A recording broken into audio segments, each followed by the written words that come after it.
രമണേ മൂർത്തിമതേ ശ്രീധാനാം ശുദ്ധിഹേതവേ നാരായണയതീന്ദ്രായ തസ്മൈ ശ്രീ ഗുരവേ നമഃ.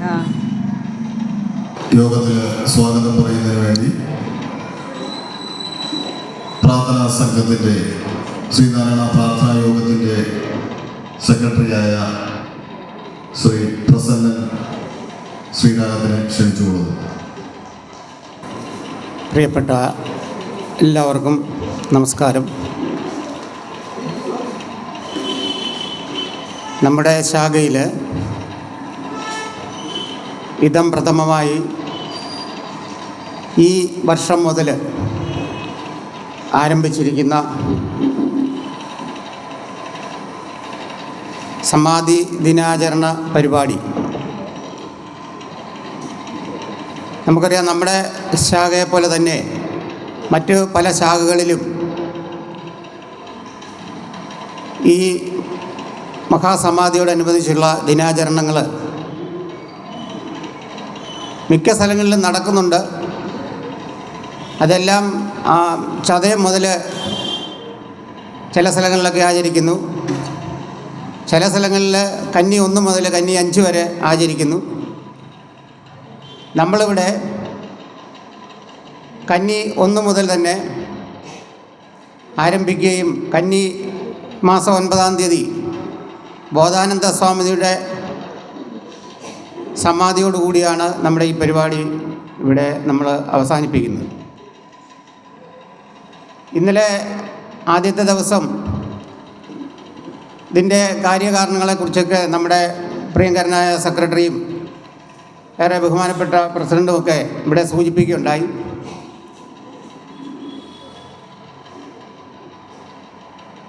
ഇന്നലത്തെ പ്രഭാഷണം നമ്മുടെ ഏറെ പ്രിയപ്പെട്ട ശ്രീ സാജൻ മടത്തിക്കളമായിരുന്നു. ഞാനിപ്പോൾ ഒരു കാര്യം ഓർക്കുന്നത്, ഞാനിന്നലെ ആ പ്രഭാഷണം കേട്ടപ്പോൾ അദ്ദേഹം ഇവിടെ സൂചിപ്പിച്ചത്, ഒരു ചതയ ദിനത്തിൽ അദ്ദേഹം മറ്റെവിടെയോ പോയിട്ട് തിരിച്ച് ഇവിടെ നമ്മുടെ ഗുരുപൂജയുടെ പ്രസാദം കഴിക്കാൻ വേണ്ടി കയറിയിരുന്ന സമയത്ത് അന്നിരുന്ന സെക്രട്ടറിയും പ്രസിഡൻറ്റും ഒക്കെ ആവശ്യപ്പെട്ടതനുസരിച്ച് 2 വാക്ക് സംസാരിക്കുവാനാണ് അദ്ദേഹത്തെ ആദ്യമായി നമ്മുടെ ഈ ശാഖയുടെ ഈ സന്നിധിയിലേക്ക്, ഗുരുദേവ സന്നിധിയിലേക്ക് ക്ഷണിച്ച് ഇരുത്തിയത്. ഇന്ന് അദ്ദേഹം നമ്മൾ എല്ലാവരും നമ്മുടെ ഈ, ശരിക്കും പറഞ്ഞാൽ നമ്മുടെ ഈ കോട്ടയം ജില്ലയിൽ എല്ലായിടത്തും അറിയപ്പെടുന്ന നല്ലൊരു പ്രഭാഷകനായി മാറി. അതൊരു തുടക്കം ഇവിടെ കുറിച്ചെങ്കിൽ, ഇന്നിരുന്ന സെക്രട്ടറി ഇപ്പോൾ ചെയ്തിരിക്കുന്നത് ഒരു പ്രഭാഷകനല്ല, ഒരുപാട് പ്രഭാഷകരെ ഇവിടെ നിന്നും നമ്മൾ ഈ സമൂഹത്തിലേക്ക് വളർത്തി വിടുവാനുള്ള ഒരു പ്രയത്നമാണിപ്പോൾ ഇന്നിരുന്ന സെക്രട്ടറി നടത്തുന്നത്. അപ്പോൾ ഇതൊക്കെ ഒരു നിയോഗമായിട്ട് തന്നെ നമുക്ക് കാണാം. കാരണം നമ്മളൊക്കെ ഈശ്വര തുല്യം കാണുന്ന നമ്മുടെ ഭഗവാൻ ശ്രീനാരായണ ഗുരുദേവൻ്റെ തൃക്കരങ്ങളിൽ നിന്നും ഇതിൻ്റെ പ്രവർത്തന അനുമതി നമുക്ക് ലഭിക്കുകയും ആ പ്രവർത്തനങ്ങളുടെ ഏതാണ്ട് 100 വർഷം അടുത്തുള്ള സമയത്തേക്ക് അടുക്കുകയാണ്.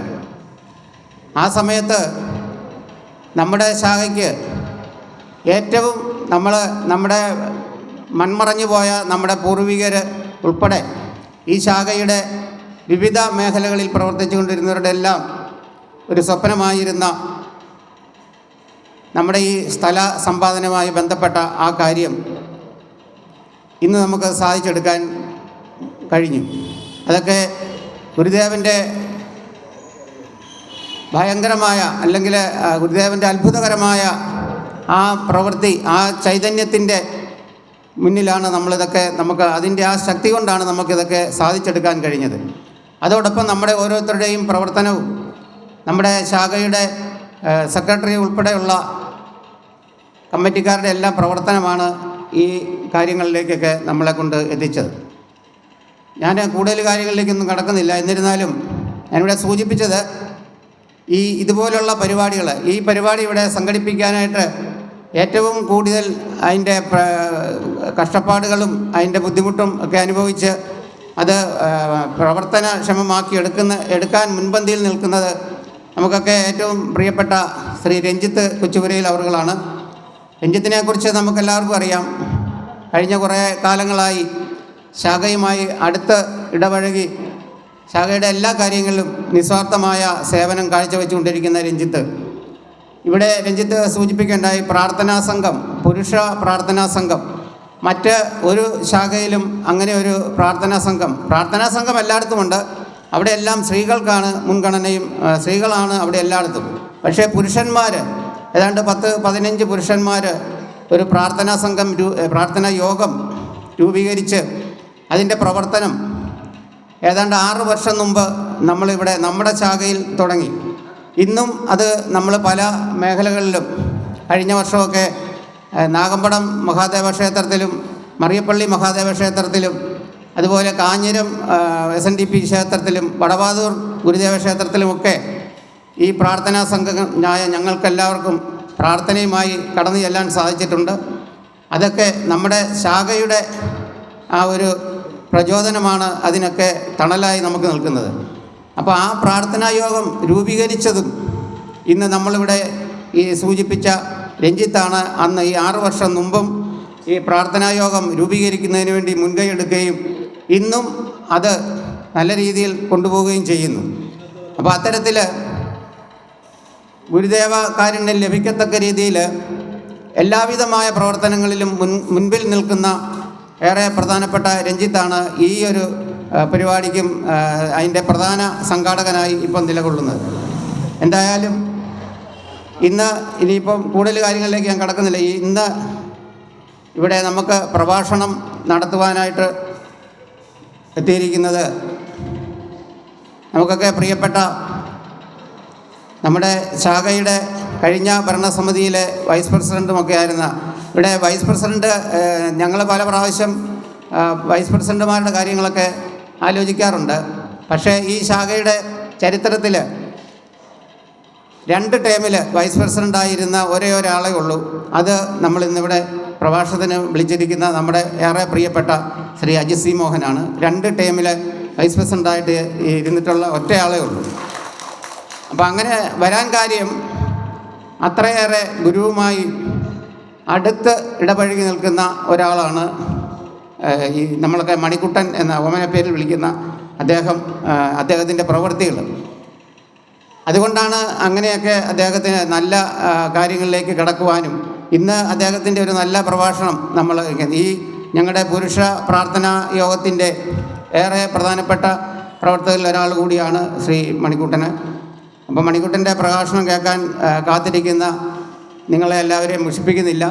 എന്തായാലും ഒരു കാര്യം കൂടി ഞാൻ പറയുകയാണ്. നമ്മുടെ പുരാണങ്ങളിലൊക്കെ പറയാറുള്ളത് പോലെ ഓരോരോ കാലഘട്ടങ്ങളിൽ ഓരോരോ അവതാരങ്ങൾ ഉണ്ടാകാറുണ്ട്.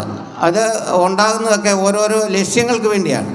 അപ്പോൾ അങ്ങനെയുള്ള നമ്മളുടെ ശാഖയുടെ ഒരു ലക്ഷ്യം സാക്ഷാത്കരിക്കുന്നതിന് വേണ്ടി ആണ് നമ്മൾ എല്ലാവരും കൂടി നമ്മുടെ സെക്രട്ടറി ആയിട്ടിരിക്കുന്ന സൈൻജു ടി കാഞ്ഞിരപ്പള്ളി എന്നയാളിനെ ഇപ്പോൾ നമ്മൾ തിരഞ്ഞെടുത്തത് നമ്മുടെ ലക്ഷ്യപ്രാപ്തിയിലേക്ക് എത്തിക്കുന്നതിന് വേണ്ടിയാണ്.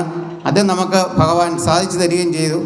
അദ്ദേഹത്തിൻ്റെ പ്രവർത്തനം കാലാകാലങ്ങളോളം നമ്മുടെ ഈ ശാഖയ്ക്ക് മുതൽക്കൂട്ടായി ഉണ്ടാകട്ടെ എന്ന് പ്രാർത്ഥിച്ചുകൊണ്ട് ഞാൻ എൻ്റെ കർത്തവ്യത്തിലേക്ക് കടക്കുകയാണ്.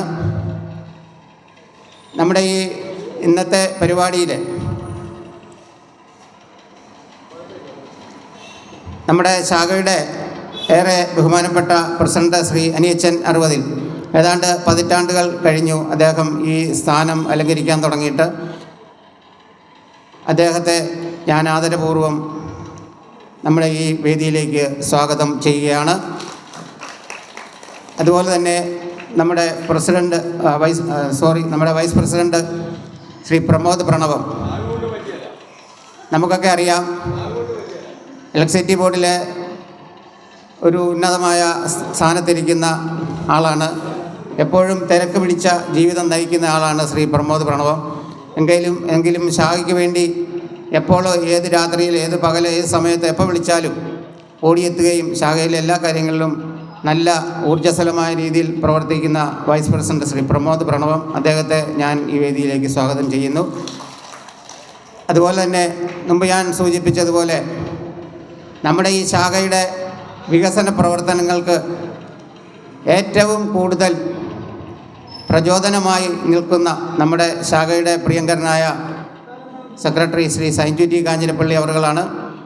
അദ്ദേഹം പറയുകയാണെങ്കിൽ അദ്ദേഹം നമ്മൾ ആരെങ്കിലും അദ്ദേഹത്തെ ഇപ്പോൾ ഒരു ആദരവ് നൽകുവാൻ വിളിച്ചാലും അദ്ദേഹം ആ ആദരവ് സ്വീകരിക്കുന്നില്ല. കാരണം അദ്ദേഹം പറയുന്നത് അതിൻ്റെ കാര്യമില്ല, ഞാൻ എൻ്റെ ജോലിയാണ് ചെയ്തത്, അത് എൻ്റെ ഒരു കർത്തവ്യമാണ്, സെക്രട്ടറി എന്ന രീതിയിൽ ചെയ്യേണ്ട കാര്യങ്ങളാണ് ചെയ്യുന്നത്, അതിനപ്പുറത്തേക്ക് വേറൊരു ആദരവോ ഒരു പൊന്നാടയോ ഒന്നും എന്നെ അണിയിക്കേണ്ട കാര്യമില്ല എന്നുള്ള ഒരു എളിയ മനസ്സോടുകൂടി നല്ല പ്രവർത്തനങ്ങൾ കാഴ്ചവെക്കുന്ന നമ്മുടെ ഏറെ പ്രിയപ്പെട്ട സെക്രട്ടറി സൈൻജു ടി കാഞ്ഞിരപ്പള്ളിയെ ആദരപൂർവ്വം സ്വാഗതം ചെയ്യുന്നു.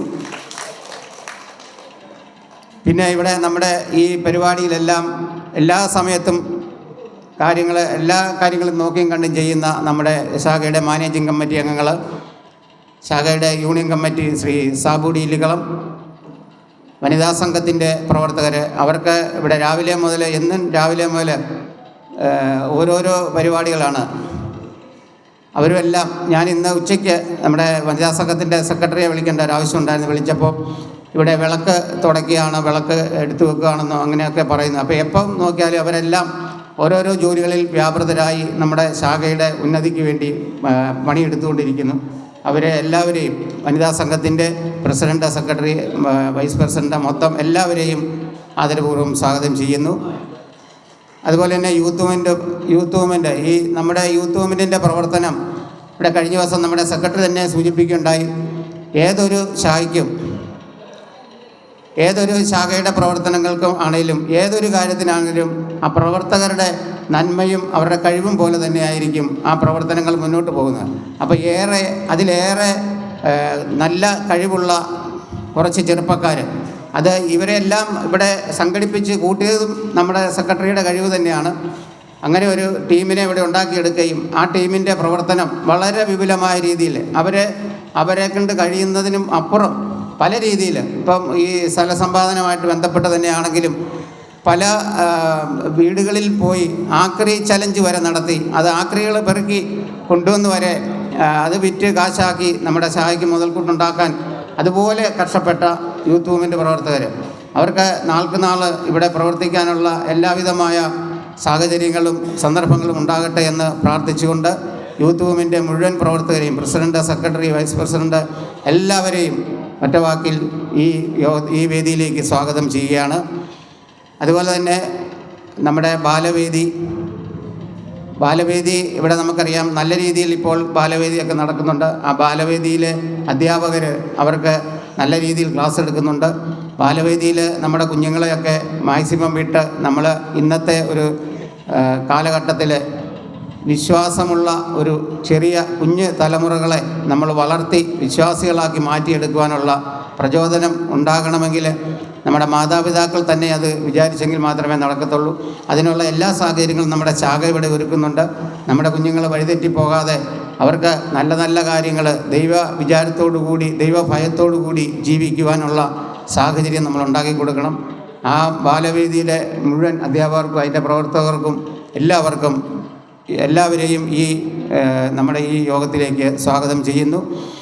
അതുപോലെ തന്നെ ഇവിടെ ഒരു പ്രധാനപ്പെട്ട കാര്യം എന്ന് പറയുന്നത് സീനിയർ സിറ്റിസൺ എന്ന് പറയുന്ന ഒരു സംഘടന, അതായത് 60 വയസ്സ് കഴിയുമ്പോൾ വയസ്സായി പോയി എന്നുള്ള ധാരണയോടുകൂടി ജീവിക്കുന്ന ഒട്ടനവധി ആളുകളുണ്ട്.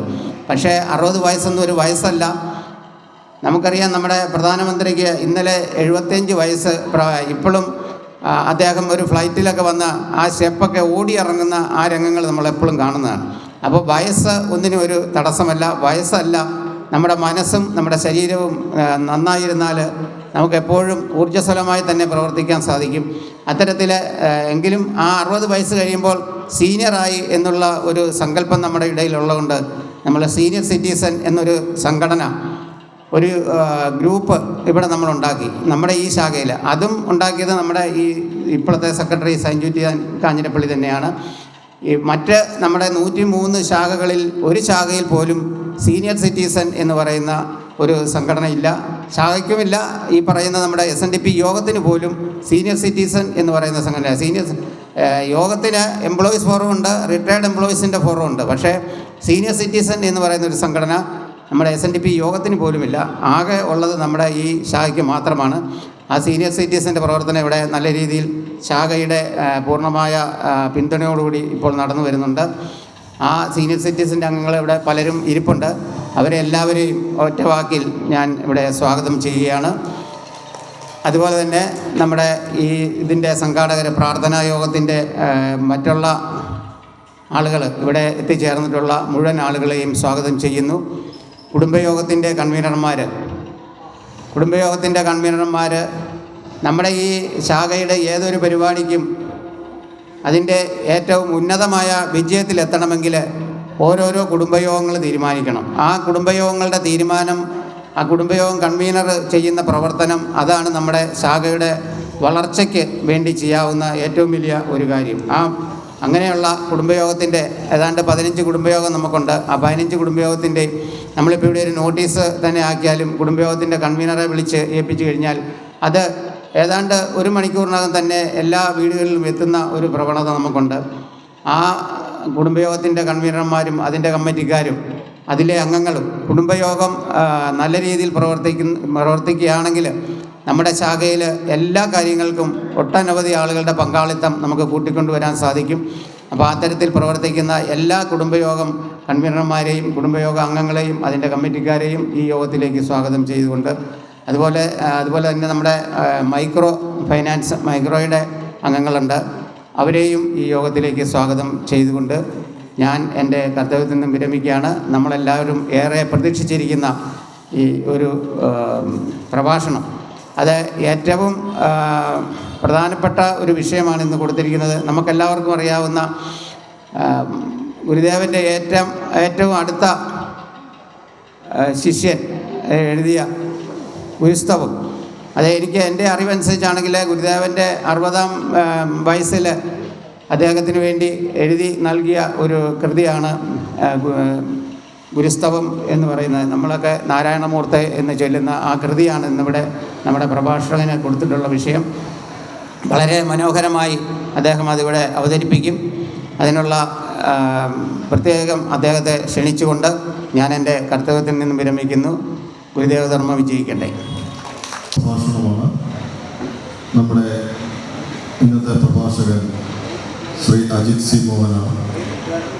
ഗുരുസ്തവം, മഹാകവി കുമാരനാശാൻ എഴുതിയ ഗുരുസ്തവ എന്ന കൃതിയെ ആസ്പദമാക്കി പ്രഭാഷണം നടത്തുന്നതിന് വേണ്ടി അജിത്തിനെ ആദരപൂർവ്വം ക്ഷണിച്ചു കൊടുക്കുന്നു. ബഹുമാനപ്പെട്ട ശാഖയുടെ പ്രസിഡന്റ് ശ്രീ അനിയച്ചൻ അറുപതിൽ അവർ, ശാഖയുടെ ഏറെ പ്രിയങ്കരനായ secretary Saiju T Kanjirappally, vice president Shri Pramod Pranavam, Sree Narayana ധർമ്മപക്ഷാചരണം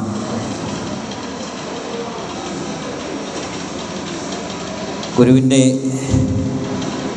മഹാസമാധി ദിനമായ കന്നി 5-ഉം തുടർന്ന് തൊട്ടടുത്ത് തന്നെ വരുന്ന ഭഗവാന്റെ അനന്തരഗാമിയായി അവരോധിച്ച ബ്രഹ്മശ്രീ ബോധാനന്ദ സ്വാമികളുടെ സമാധി ദിനമായ കന്നി 9-ഉം മുൻ വർഷങ്ങളിൽ നമ്മൾ ആചരിച്ചു പോന്നിരുന്നു. ഇവിടെ സ്വാഗത പ്രസംഗകൻ പ്രസന്ന ചേട്ടൻ സൂചിപ്പിച്ചതുപോലെ നമ്മുടെ ശാഖയിലെ കൃതി പഠന ക്ലാസ് അതിൻ്റെ കോർഡിനേറ്ററായി പ്രവർത്തിക്കുന്ന രഞ്ജിത്തിനെ ഞാനൊന്ന് പരിചയപ്പെടുത്തുകയോ ഒരു മുഖവരയോ നൽകുകയോ ചെയ്യേണ്ട ആവശ്യമില്ലാതെ ഏവർക്കും സുപരിചിതനായ വ്യക്തിയാണ്. ശാഖാ മാനേജിംഗ് കമ്മിറ്റി അംഗമാണ്. അദ്ദേഹത്തിൻ്റെ ഒരു ആശയമാണ് കന്നി 1-ാം തീയതി മുതൽ കന്നി 9 വരെ ശ്രീനാരായണ ധർമ്മ പക്ഷാചരണം, അല്ലെങ്കിൽ പുതുതായി ധർമ്മപ്രചാരകരെ അവതരിപ്പിക്കുന്നതിന് ഒരു വേദി ഒരുക്കുക എന്നുള്ള നിലയ്ക്ക് ഇന്നലെ മുതൽ നമ്മൾ ഈ സന്ധ്യാവേളയിൽ മറിയപ്പള്ളിയിലെ ചൈതന്യം തുളുമ്പുന്ന മഹാഗുരുവിൻ്റെ ക്ഷേത്ര സന്നിധിയിൽ ഇങ്ങനെ ഒത്തുചേരാനൊരു അവസരം. ഇപ്പം രഞ്ജിത്ത് ഇവിടെ സ്വാഗതം ആശംസിച്ച പ്രസന്നൻ ചേട്ടൻ സ്വാഗത പ്രസംഗത്തിൽ വിഷയത്തിൻ്റെ പ്രാധാന്യം അവതരിപ്പിച്ചു. അതോടൊപ്പം എൻ്റെ ബഹുമാന്യ ശ്രോതാക്കൾക്ക് ഏറെ പ്രതീക്ഷ നൽകുന്ന രീതിയിൽ വളരെ മനോഹരമായ വിഷയത്തെ പ്രഭാഷകൻ അവതരിപ്പിക്കും എന്നൊക്കെ ആമുഖമായി പറഞ്ഞിട്ടുണ്ട്. ഞാൻ ശാഖയുടെ മുൻ ഭരണസമിതിയിൽ ഭാരവാഹിയായി പ്രവർത്തിച്ചു. കുടുംബ യോഗത്തിൻ്റെ കൺവീനറായിട്ടും മൈക്രോ ഫിനാൻസിൻ്റെ കൺവീനർ എന്നുള്ള നിലയ്ക്കുമൊക്കെ ശ്രീനാരായണ പ്രസ്ഥാനത്തിൻ്റെ പോഷക സംഘടനകളിലും ശാഖയുടെ ഭാരവാഹിത്വത്തിലുമൊക്കെ നിന്ന് ചെറിയ ചെറിയ സ്വാഗത പ്രസംഗം, കൃതജ്ഞത, ഇത്തരം കസർത്തുകളൊക്കെ കാണിച്ചിട്ടുണ്ടെന്നുള്ളതല്ലാതെ ഒരു ആധികാരിക പ്രഭാഷണത്തിന് മുതിരുന്നത് ഇതാദ്യമായാണ്. നിങ്ങളുടെ ഏവരുടെയും അനുഗ്രഹവും പ്രാർത്ഥനയും ഉണ്ടാവണം. നമ്മുടെ ശാഖയുടെ കാര്യങ്ങളൊക്കെ കഴിഞ്ഞ ദിവസങ്ങളിൽ, ഇന്നലെ ഈ പ്രഭാഷണത്തിൻ്റെ ആരംഭ യോഗത്തിലും ഇന്ന് സ്വാഗത പ്രാസംഗികനുമൊക്കെ വളരെ വിശദമായി സംസാരിച്ചു കഴിഞ്ഞു. ശാഖയുടെ പ്രത്യേകത ഏവർക്കും അറിവുള്ളതാണ്. ശ്രീനാരായണ സ്വാമി തൃപ്പാദങ്ങളുടെ തൃക്കരങ്ങളിൽ നിന്നും നേരിട്ട് പ്രവർത്തന അനുമതി സാക്ഷ്യപത്രം, കുറച്ചുകൂടി കൃത്യമായി പറഞ്ഞാൽ നാഗമ്പടം മഹാദേവ ക്ഷേത്രത്തിൽ വെച്ച് ഭഗവാന്റെ തൃക്കരങ്ങളാൽ 108 ശാഖകൾക്ക് പ്രവർത്തനാനുമതി നൽകിയപ്പോൾ 1 മുതൽ 25 ശാഖകൾ വരെ കുട്ടനാട് താലൂക്കിൽ നൽകിയെങ്കിൽ കോട്ടയം യൂണിയൻ്റെ 1ാമത് ശാഖ എന്നുള്ള ഒരു ബഹുമതി 26ാം നമ്പർ ശാഖയായി ഭഗവാന്റെ തൃക്കരങ്ങളിൽ നേരിട്ട് സർട്ടിഫിക്കറ്റ് വാങ്ങി. അത് വളരെ പൂജനീയമായി, അതിൻ്റെ കാലാന്തരത്തിൽ വന്ന കേടുപാടുകൾ മാത്രമേ അതിന് സംഭവിച്ചിട്ടുള്ളൂ. അത് നമ്മളുടെ ഓഫീസിൽ ഭംഗിയായി ചില്ലിട്ട് സൂക്ഷിച്ചിട്ടുണ്ട്. നിങ്ങളെല്ലാവരും കണ്ടിട്ടുള്ളതാകും തൃക്കരങ്ങൾ പതിഞ്ഞ ആ സർട്ടിഫിക്കറ്റ് എന്ന് ഞാൻ വിചാരിക്കുന്നു. അതിൻ്റെ അനുഗ്രഹം എന്നവണ്ണം നാൾക്ക് നാൾ ശാഖയുടെ പ്രവർത്തനങ്ങൾ അഭിവൃദ്ധിയെ പ്രാപിച്ച് വരുന്നതാണ്. അപ്പോൾ അങ്ങനെ ഇന്നലെ ഇതിൻ്റെ ആരംഭ യോഗത്തിൽ ബഹുമാന്യായ പ്രസിഡന്റ്, ഇന്നലെ നിങ്ങൾക്ക് എല്ലാവർക്കും അറിയാം, അനുഗ്രഹീത പ്രഭാഷകൻ എന്ന് തന്നെ വിശേഷിപ്പിക്കാവുന്ന അദ്ദേഹത്തിൻ്റെ നാവിൽ നിന്നും വരുന്ന ഓരോ വാക്കുകളും ശ്രോതാക്കളുടെ മനസ്സ് നിറയ്ക്കുന്ന അത്ര കണ്ട് പ്രഭാഷണ ചാരുതയുള്ള ശ്രീ ഷാജൻ മടത്തിക്കളമായിരുന്നു ഇന്നലെ. അപ്പോൾ അതുകൊണ്ട് തന്നെ നമ്മുടെ പ്രസിഡന്റ് ഒരു ആമുഖമായി സൂചിപ്പിച്ചു, ഇന്ന് ഷാജൻ്റെ പ്രഭാഷണമാണ്. ഷാജൻ ഇതുപോലെ ധാരാളം പ്രഭാഷണങ്ങളൊക്കെ നടത്തുന്നുണ്ട്.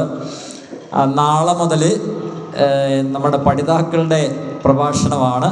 അപ്പോൾ അതിന് തെറ്റുകുറ്റങ്ങളൊക്കെ വരാം, അതൊക്കെ നിങ്ങൾ ക്ഷമിക്കണം, അവരെ പ്രോത്സാഹിപ്പിക്കണം എന്നൊക്കെ ഇന്നലെ തന്നെ പ്രസിഡന്റ് എനിക്ക് വേണ്ടി ഒരു മുൻകൂർ ജാമ്യം എടുത്തു വച്ചിട്ടുണ്ട്. അപ്പോൾ അത്തരത്തിൽ എല്ലാ പിന്തുണയും നൽകുന്ന ഒരു ശാഖ. ഇനി എൻ്റെ ഭാഷണത്തിൽ മനസ്സ് നിറഞ്ഞില്ലെങ്കിൽ പോകുമ്പോൾ പ്രയാസമുണ്ടാകാതിരിക്കാൻ വയറ് നിറയാൻ സൈജു പ്രത്യേകമായി അന്നദാനമൊക്കെ ഏർപ്പെടുത്തിയിട്ടുണ്ട്. അപ്പോൾ അതുകൊണ്ട് നിരാശരായി പോകേണ്ടി വരില്ല. ഏതായാലും ഭഗവാന്റെ തൃപ്പാദങ്ങളിൽ പ്രണമിച്ചുകൊണ്ട് ശിവഗിരി ശ്രീ ശാരദാംബയുടെ പാതാരബിന്ദങ്ങളിൽ പ്രണാമം അർപ്പിച്ചുകൊണ്ട് ഞാൻ മുമ്പ് സൂചിപ്പിച്ച ചെറിയ ചെറിയ യോഗങ്ങളിലുള്ള പ്രസംഗങ്ങളല്ലാതെയുള്ള എൻ്റെ പ്രഥമ പ്രഭാഷണം, അതിൻ്റെ വിഷയം ഗുരുസ്തവമാണ്. നിങ്ങളുടെ ഏവരുടെയും അനുമതിയോടുകൂടി ഞാൻ ഗുരുസ്തവത്തെ ഒന്ന് അവതരിപ്പിക്കാൻ ശ്രമിക്കുകയാണ്. കാരണം അങ്ങനെ പറഞ്ഞത്, ഗുരുസ്തവം എല്ലാവർക്കും അറിയുള്ള, നമ്മളുടെ നിത്യപ്രാർത്ഥനയിൽ നമ്മുടെ കുടുംബങ്ങളിലൊക്കെയും സന്ധ്യാവേളകളിൽ വിളക്ക് തെളിച്ച് നാമം ചൊല്ലുന്നുണ്ടെങ്കിൽ തീർച്ചയായിട്ടും നമ്മളുടെ എല്ലാ വീടുകളിലും പ്രാർത്ഥന ഉണ്ട് എന്നാണ് ഞാൻ കരുതുന്നത്, മനസ്സിലാക്കുന്നത്. കാരണം ഇവിടെ മുൻപ് സ്വാഗത പ്രസംഗികൻ സൂചിപ്പിച്ചതുപോലെ ഒരു പുരുഷ പ്രാർത്ഥനാ സംഘമുള്ള ഏക ശാഖയും നമ്മുടെ ശാഖയാണ്. അപ്പോൾ അതിൻ്റെ പ്രവർത്തനവുമായി ബന്ധപ്പെട്ട് നമ്മുടെ അംഗവീടുകളിലൊക്കെ പ്രാർത്ഥിക്കാൻ പോവാറുണ്ട്. നമ്മുടെ കുടുംബയോഗങ്ങൾ സജീവമാണ്. തീർച്ചയായിട്ടും എല്ലാ കുടുംബങ്ങളിലും സന്ധ്യാവേളകളിൽ നിലവിളക്ക് കൊളുത്തി പ്രാർത്ഥന ഉണ്ടായിരിക്കും. അങ്ങനെ പ്രാർത്ഥനയുള്ള കുടുംബങ്ങളിലൊക്കെയും നിശ്ചയമായും നമ്മൾ ചൊല്ലുന്ന ഒരു പ്രാർത്ഥനയാണ് നാരായണമൂർത്തി. അതാണ് ഭഗവാനെ സ്തുതിച്ചുകൊണ്ടുള്ള ഗുരുസ്തവം. നാരായണമൂർത്തി ഗുരുനാരായണമൂർത്തി,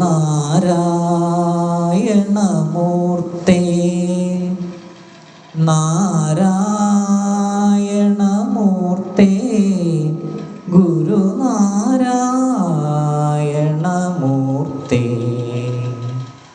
നാരായണമൂർത്തി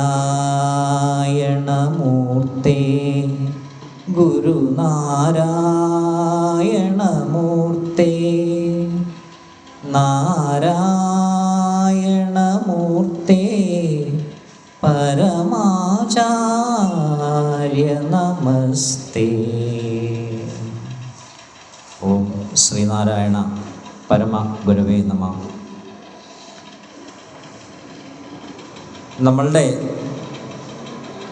നിത്യപ്രാർത്ഥനയുടെ ഭാഗമായിട്ടുള്ള ഈ ഗുരുസ്തവം ഞാൻ മുമ്പ് സൂചിപ്പിച്ചു കഴിഞ്ഞു.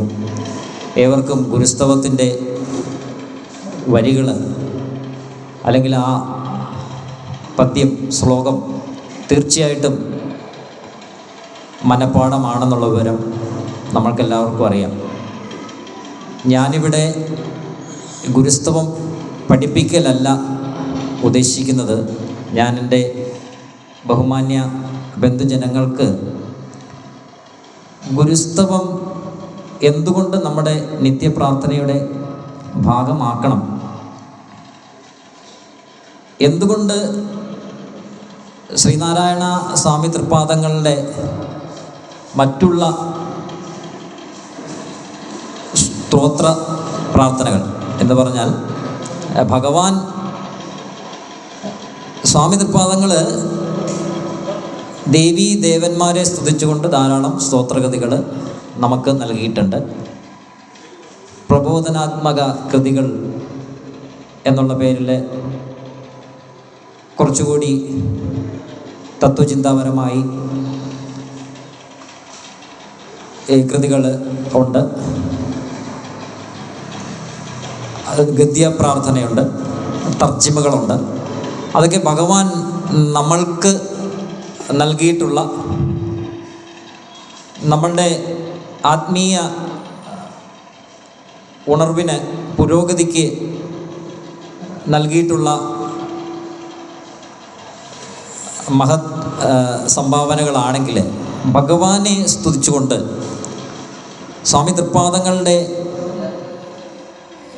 കാലഘട്ടത്തിൽ സശരീരനായിരിക്കെ ഭഗവാന്റെ നിഴൽ പോലെ കൂടെ നിന്ന ശിഷ്യഗണങ്ങൾ, ധാരാളം ശിഷ്യന്മാരുള്ള സ്വാമി തൃപ്പാദങ്ങൾക്ക് ഭഗവാനെ സ്തുതിച്ചുകൊണ്ടുള്ള സ്തോത്രഗതികൾ രചിച്ചിട്ടുണ്ട്.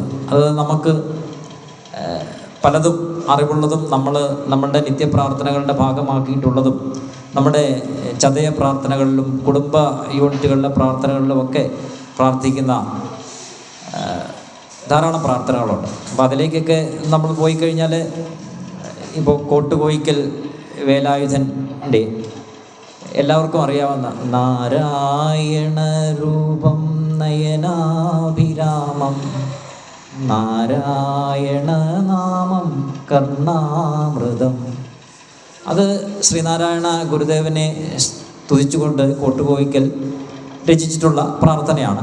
അപ്പോൾ അങ്ങനെ അത് തുടങ്ങി നിരവധിയായിട്ടുള്ള സ്വാമി ശ്രീനാരായണ ചൈതന്യ, മാധവാനന്ദ സ്വാമികൾ, ശ്രീ ബോധാനന്ദ സ്വാമികളുടെ സമാധി നമുക്ക് കന്നി 9-നാണ്. അതിന് ഒരു വിശേഷാൽ പ്രഭാഷണമൊക്കെ നമ്മൾ ക്രമീകരിച്ചിട്ടുണ്ട്. അങ്ങനെ ബോധാനന്ദ സ്വാമികൾ, സ്വാമി ധർമ്മതീർത്ഥർ, ശ്രീനാരായണ തീർത്ഥസ്വാമികൾ, അങ്ങനെ നിരവധിയായിട്ടുള്ള സന്യസ്ത ശിഷ്യന്മാരും ഗൃഹസ്ഥ ശിഷ്യന്മാരും ഒക്കെ, ഗീതാനന്ദ സ്വാമി,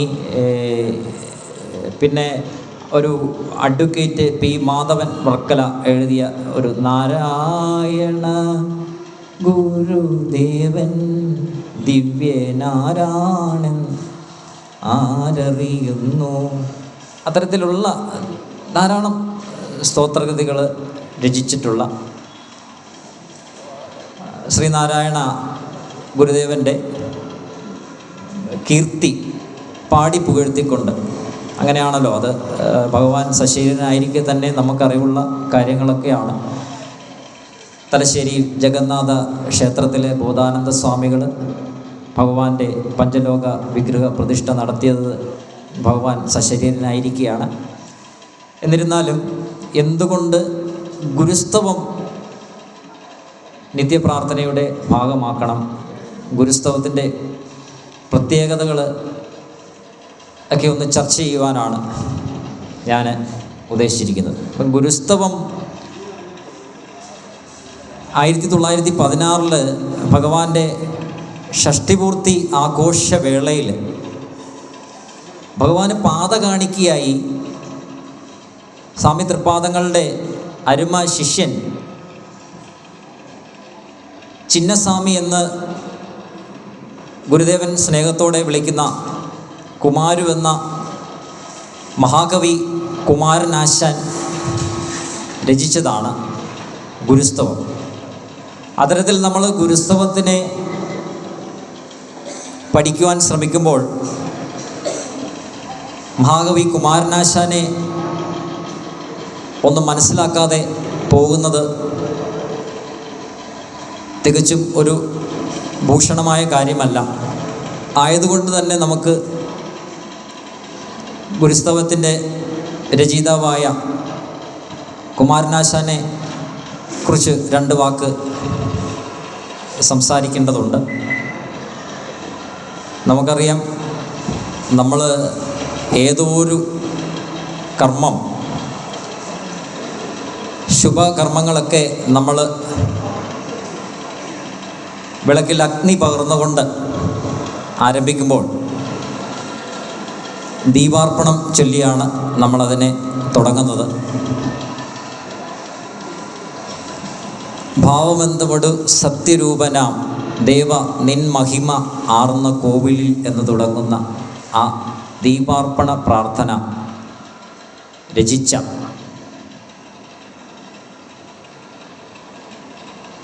സങ്കീർത്തനം എന്ന ഒരു കൃതിയിൽ വളരെ മനോഹരമായി ഈശ്വരനെ പാടിപ്പുകഴ്ത്തുന്ന ചന്തമേറിയ പൂവിലും ശലഭാവമാം ശലഭത്തിലും എന്ന് തുടങ്ങുന്ന ഈശ്വരനെ വാഴ്ത്തി പാടുന്ന ആ സങ്കീർത്തനം രചിച്ചിട്ടുള്ള മഹാകവി കുമാരനാശാൻ ശ്രീനാരായണ ഗുരുദേവൻ്റെ അരുമ ശിഷ്യനായിരുന്നു. ഭഗവാന്റെ കൂടെ നന്നേ ചെറുപ്പത്തിലെ കൂടിയതാണ്. കായിക്കരയിലെ കടൽ തീരത്തെ കുഞ്ഞോളങ്ങളെ നോക്കി ശൃംഗാര കവിതകൾ പാടിയിരുന്ന ഒരു ബാലനായിരുന്നു കുമാരനാശാൻ.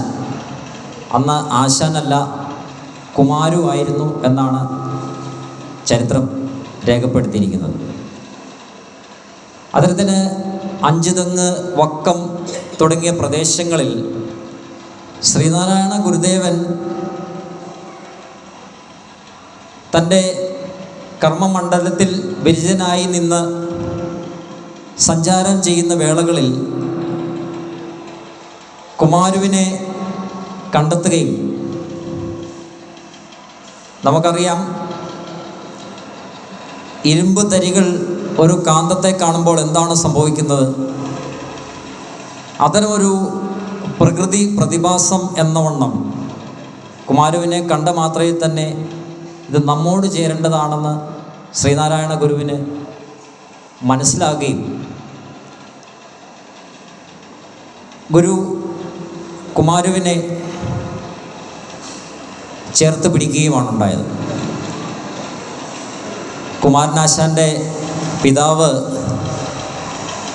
നാരായണൻ എന്ന് നാമധേയമായ ഒരു കച്ചവട നടത്തുന്ന ഒരു പിതാവാണ്. മാതാവ് കാളിയമ്മ. നല്ല തികഞ്ഞ ഭക്തിയുള്ള, വിശേഷിച്ച് ഗുരുഭക്തിയുള്ള ഒരു ദമ്പതികൾ. അവരുടെ 9 മക്കളിൽ രണ്ടാമനായിരുന്നു കുമാരൻ. മാതാപിതാക്കളോട് സംസാരിച്ച് വീട്ടിലെത്തി. ആ സമയം ഗുരുദേവൻ കുമാരുവിനോട് നീ നമ്മോടൊപ്പം പോരുന്നോ എന്ന് ചോദിച്ചു. അത്തരത്തിലൊരു ചോദ്യം എപ്പോൾ ഗുരുമുഖത്ത് നിന്ന് വരും എന്നുള്ള പ്രതീക്ഷയോടുകൂടി വളരെ ആകാംക്ഷാപൂർവം നിന്നിരുന്ന കുമാരുവിന് രണ്ടാമതൊന്ന് ആലോചിക്കേണ്ടതില്ലായിരുന്നു. സ്വാമി തൃപ്പാദങ്ങളുടെ കൂടെ അന്നു മുതൽ നിഴൽ പോലെ ഏതാണ്ട് 2 പതിറ്റാണ്ടോളം ഭഗവാനോടൊപ്പം ഉണ്ടായിരുന്നു. അതിനുശേഷം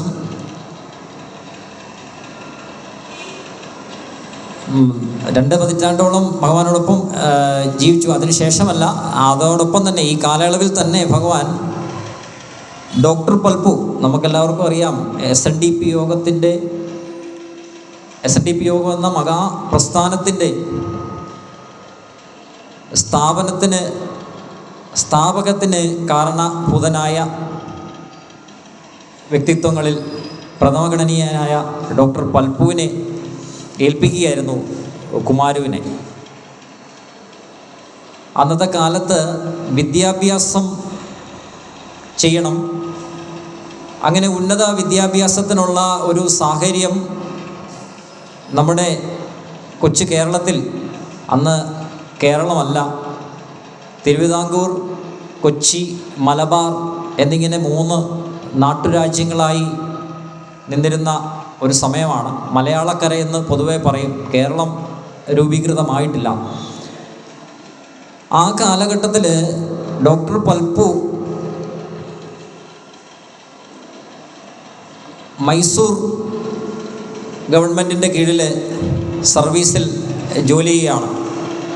ഡോക്ടർ പൽപ്പു എന്തുകൊണ്ട് മൈസൂർ ഗവൺമെൻറ്റിൻ്റെ കീഴിൽ ജോലി ചെയ്യേണ്ട സാഹചര്യം ഉണ്ടായി എന്നൊക്കെ ഉള്ളത് നാം ഇതിനു മുമ്പ് വളരെ വിശദമായി തന്നെ എല്ലാ പ്രഭാഷണ പരമ്പരകളിലും നമ്മളുടെ ആണ്ടുതോറും നടക്കാറുള്ള ദർശന സംഗമത്തിലുമൊക്കെ വളരെ ആധികാരികമായി നമുക്ക് ആചാര്യന്മാർ പറഞ്ഞു തന്നിട്ടുള്ളതാണ്. എന്നിരുന്നാലും അക്കാലത്ത് മലയാളക്കരയിൽ നിലനിന്നിരുന്ന ജാതി വ്യവസ്ഥിതിയുടെ ഭാഗമായി, അല്ലെങ്കിൽ അതിൻ്റെ ബാക്കി പത്രം എന്നോണം നമ്മുടെ രാജ്യത്ത്, നമ്മുടെ രാജ്യം എന്ന് ഉദ്ദേശിക്കുന്നത് കേരളക്കരയിലെ നാട്ടുരാജ്യത്ത് ഈഴവരാതി പിന്നോക്ക വിഭാഗങ്ങൾക്ക് സർക്കാർ സർവീസിൽ ജോലി ചെയ്യുന്നതിന് ഉണ്ടായിരുന്ന വിലക്ക്, അത് ജാതീയമായ അവഗണന, തന്മൂലമാണ് ഡോക്ടർ പൽപ്പുവിന് മൈസൂർ ഗവൺമെൻറ്റിൻ്റെ കീഴിൽ, അല്ലെ മൈസൂർ ഗവൺമെൻറ്റിൻ്റെ മെഡിക്കൽ ഓഫീസറായി സേവനമനുഷ്ഠിക്കേണ്ട സാഹചര്യം ഉണ്ടായിരുന്നത്. എന്തായാലും ഡോക്ടർ പൽപ്പു ശ്രീനാരായണ ഗുരുദേവൻ്റെ ആജ്ഞപ്രകാരം കുമാരുവിനെ കൂടെ കൂട്ടി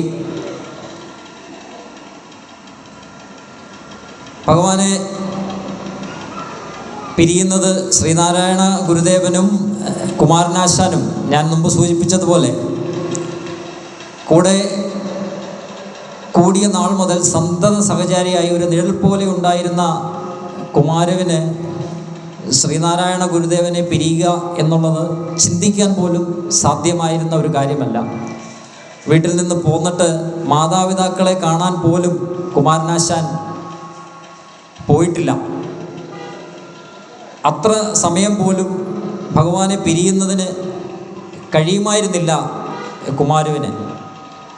അപ്പം അങ്ങനെയുള്ള ഒരു സാഹചര്യത്തിൽ ശ്രീനാരായണ ഗുരുദേവനെ വിട്ട് ഉന്നത പഠനം നടത്തുവാൻ ബാംഗ്ലൂരിലേക്ക്, മൈസൂർ എന്ന് പറയുമ്പോൾ കർണാടക, ആ കർണാടകയിലെ ബാംഗ്ലൂരിലെ ഒരു സംസ്കൃത കോളേജിൽ അഡ്മിഷൻ തരപ്പെടുത്തി അവിടേക്ക് പോവുകയാണ് ഉണ്ടായത്. സ്വാഭാവികമായിട്ടും ഇന്ത്യ മഹാരാജ്യം മുഴുവൻ ഈ ജാതി വ്യവസ്ഥിതിയുടെ അലയൊലികൾ നിറഞ്ഞു നിന്നിരുന്നതായി നമ്മൾ ചരിത്രത്തിൽ പഠിച്ചിട്ടുണ്ട്. അങ്ങനെ ഒരു കാലഘട്ടമായിരുന്നു. ആയതുകൊണ്ട് തന്നെ ബ്രാഹ്മണർക്ക് മാത്രം പ്രവേശനമുണ്ടായിരുന്ന ഒരു സംസ്കൃത കോളേജിൽ ഡോക്ടർ പൽപ്പു എന്ന മഹത് വ്യക്തിത്വത്തിൻ്റെ, നമുക്കറിയാം അനന്യ സാധാരണമായ കഴിവുകളുടെ വ്യക്തിത്വത്തിൻ്റെയും ഉടമയായിരുന്നു ഡോക്ടർ പൽപ്പു എന്ന് ഡോക്ടർ പൽപ്പുവിൻ്റെ ചരിത്രം വായിക്കുമ്പോൾ നമുക്ക് മനസ്സിലാക്കുവാൻ സാധിക്കും. അത്തരത്തിലുള്ള ഡോക്ടർ പൽപ്പു മദ്രാസ്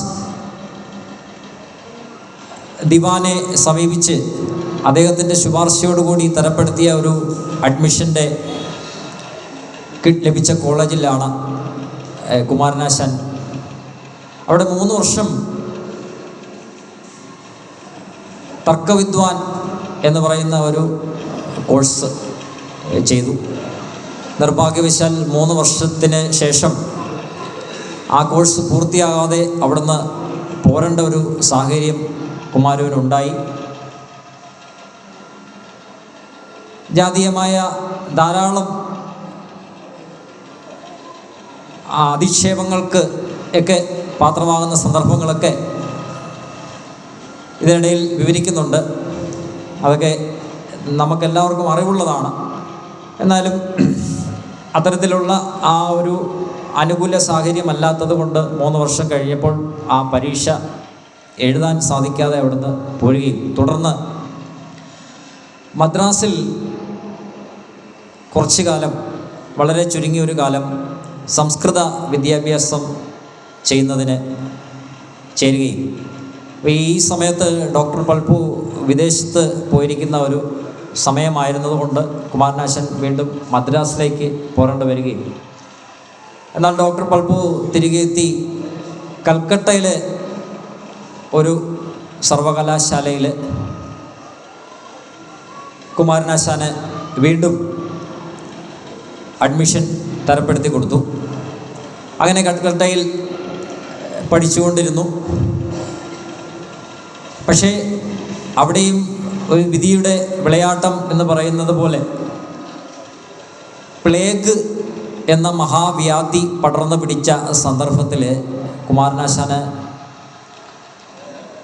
1900 അവിടെ നിന്നും തിരികെ കേരളത്തിലേക്ക് പോരേണ്ട വന്നു. അങ്ങനെ വിവിധ സർവകലാശാലകളിൽ, കോളേജുകളിൽ പഠനം നടത്തി പൂർത്തിയാക്കുവാൻ സാധിക്കാതെ വന്നുവെങ്കിലും ഈ വിദ്യാഭ്യാസ കാലഘട്ടമൊക്കെ കുമാരനാശാന് ഏറെ പ്രയോജനം ചെയ്തു. ആധുനിക കവിത്രയങ്ങൾ ആയിട്ടുള്ള ആശാൻ ഉള്ളൂർ വള്ളത്തോളാണെന്ന് നാമൊക്കെ ചെറിയ ക്ലാസ് മുതലേ പഠിച്ചിട്ടുണ്ട്. ആധുനിക കവിത്രയങ്ങളിൽ ഗ്രാജുവേറ്റുള്ള ആൾ ആരാണെന്ന് ചോദിച്ചു കഴിഞ്ഞാൽ അത് ഉള്ളൂർ എസ് പരമേശ്വര അയ്യരാണ്. നമുക്കെല്ലാവർക്കും അറിയാം, മജിസ്ട്രേറ്റ് ആയിരുന്നു. എന്നാൽ അതോടൊപ്പം തന്നെ ഈ പറഞ്ഞ തരത്തിലുള്ള ഗ്രാജുവേറ്റിൻ്റെ ഒരു സർട്ടിഫിക്കറ്റ് കൈവശം ഇല്ല എന്ന് മാത്രമുള്ള ഒരു കുറവാണ് കുമാരനുണ്ടായിരുന്നത്. ഉള്ളൂരിനെ പോലൊക്കെ തന്നെ മാസ്റ്റർ ഡിഗ്രി അതിനും അപ്പുറമോ ഉള്ള ജ്ഞാനം പ്രത്യേകിച്ച് കൽക്കട്ടയിലെ വിദ്യാഭ്യാസ കാലഘട്ടത്തിലെ ഇംഗ്ലീഷിൽ വളരെ പ്രാവീണ്യം നേടിയിരുന്നു കുമാരനാശാൻ. പത്രത്തിൽ മലയാളം, സംസ്കൃതം, തമിഴ്, കന്നഡ, ബംഗാളി തുടങ്ങി നിരവധിയായിട്ടുള്ള ഭാരതീയ ഭാഷകളിൽ പ്രാവീണ്യം ഉണ്ടായിരുന്നു കുമാരനാശാൻ. ഞാൻ പറഞ്ഞു വന്നത്, ഇത്തരത്തിൽ വളരെ പാണ്ഡിത്യമുള്ള, ഭഗവാന്റെ അനുഗ്രഹം കൊണ്ട് നല്ല അറിവും വിദ്യാഭ്യാസ യോഗ്യതയും നേടിയ ആളായിരുന്നു കുമാരനാശാൻ. ഇത്തരത്തിൽ 1900 തിരികെ മലയാളക്കരയിലെത്തി. ആ സമയത്ത് ശ്രീനാരായണ ഗുരുദേവൻ ഡോക്ടർ പൽപുവിൻ്റെ നേതൃത്വത്തിൽ അരുവിപ്പുറം ക്ഷേത്ര യോഗം എന്നുള്ള ഒരു കമ്മിറ്റിയൊക്കെ രൂപീകരിച്ച ക്ഷേത്രത്തിൻ്റെ പ്രവർത്തനങ്ങളുമായൊക്കെ നിൽക്കുന്ന ഒരു സമയമാണ്. 1903 മെയ് മാസമാണ് SNDP യോഗം എന്ന മഹാപ്രസ്ഥാനത്തിൻ്റെ പിറവിയെടുക്കുന്നത്. അപ്പോൾ അത്തരത്തിൽ SNDP യോഗം എന്ന നമ്മുടെ യോഗം അതിൻ്റെ പ്രാരംഭഘട്ടത്തിൽ വിവിധങ്ങളായിട്ടുള്ള മറ്റ് ചെറിയ സംഘടന കൊണ്ട് ശക്തരാകുവാൻ നമ്മോട് ആഹ്വാനം ചെയ്ത മഹാഗുരു,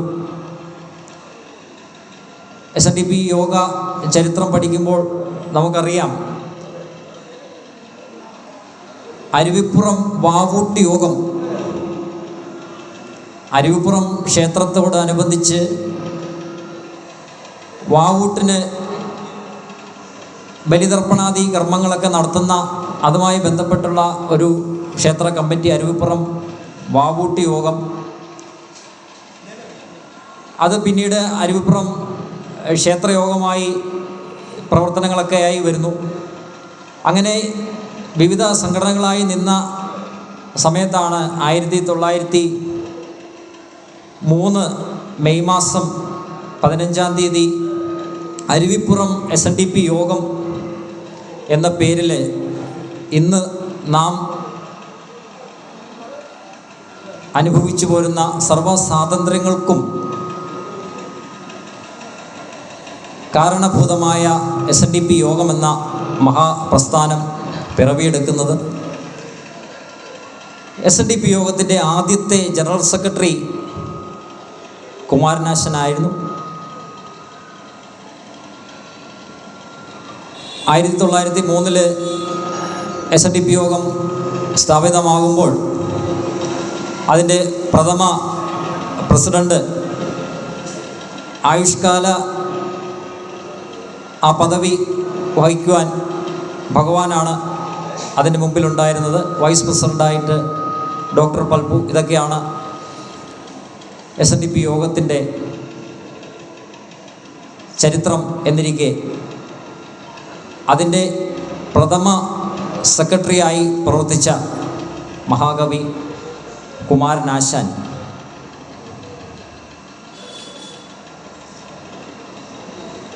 നമ്മൾക്കറിയാം. നമ്മൾ ഏതൊരു സംഘടനയിൽ പ്രവർത്തിക്കുമ്പോഴും അവിടെയൊക്കെ അഭിപ്രായ വ്യത്യാസങ്ങളും മറ്റ് സ്വാഭാവികമായ ഭരണപരമായ തർക്കങ്ങളും കാര്യങ്ങളുമൊക്കെ ഉണ്ടാകും എന്നുള്ളതുപോലെ തന്നെ സ്വാഭാവികമായും വളരെ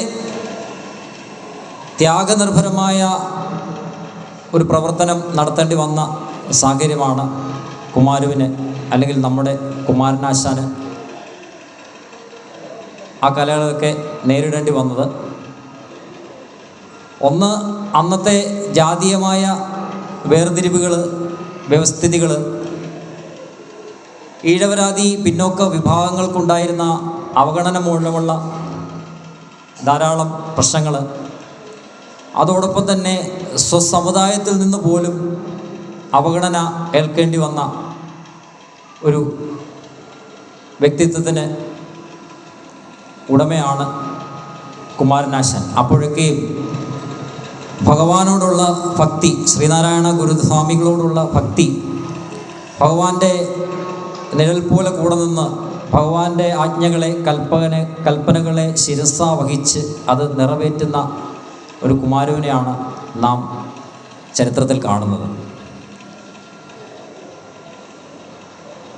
ഈ ഗുരുസ്തവം രചിച്ച ഒരു സാഹചര്യം നമ്മൾ പറഞ്ഞു വന്നു.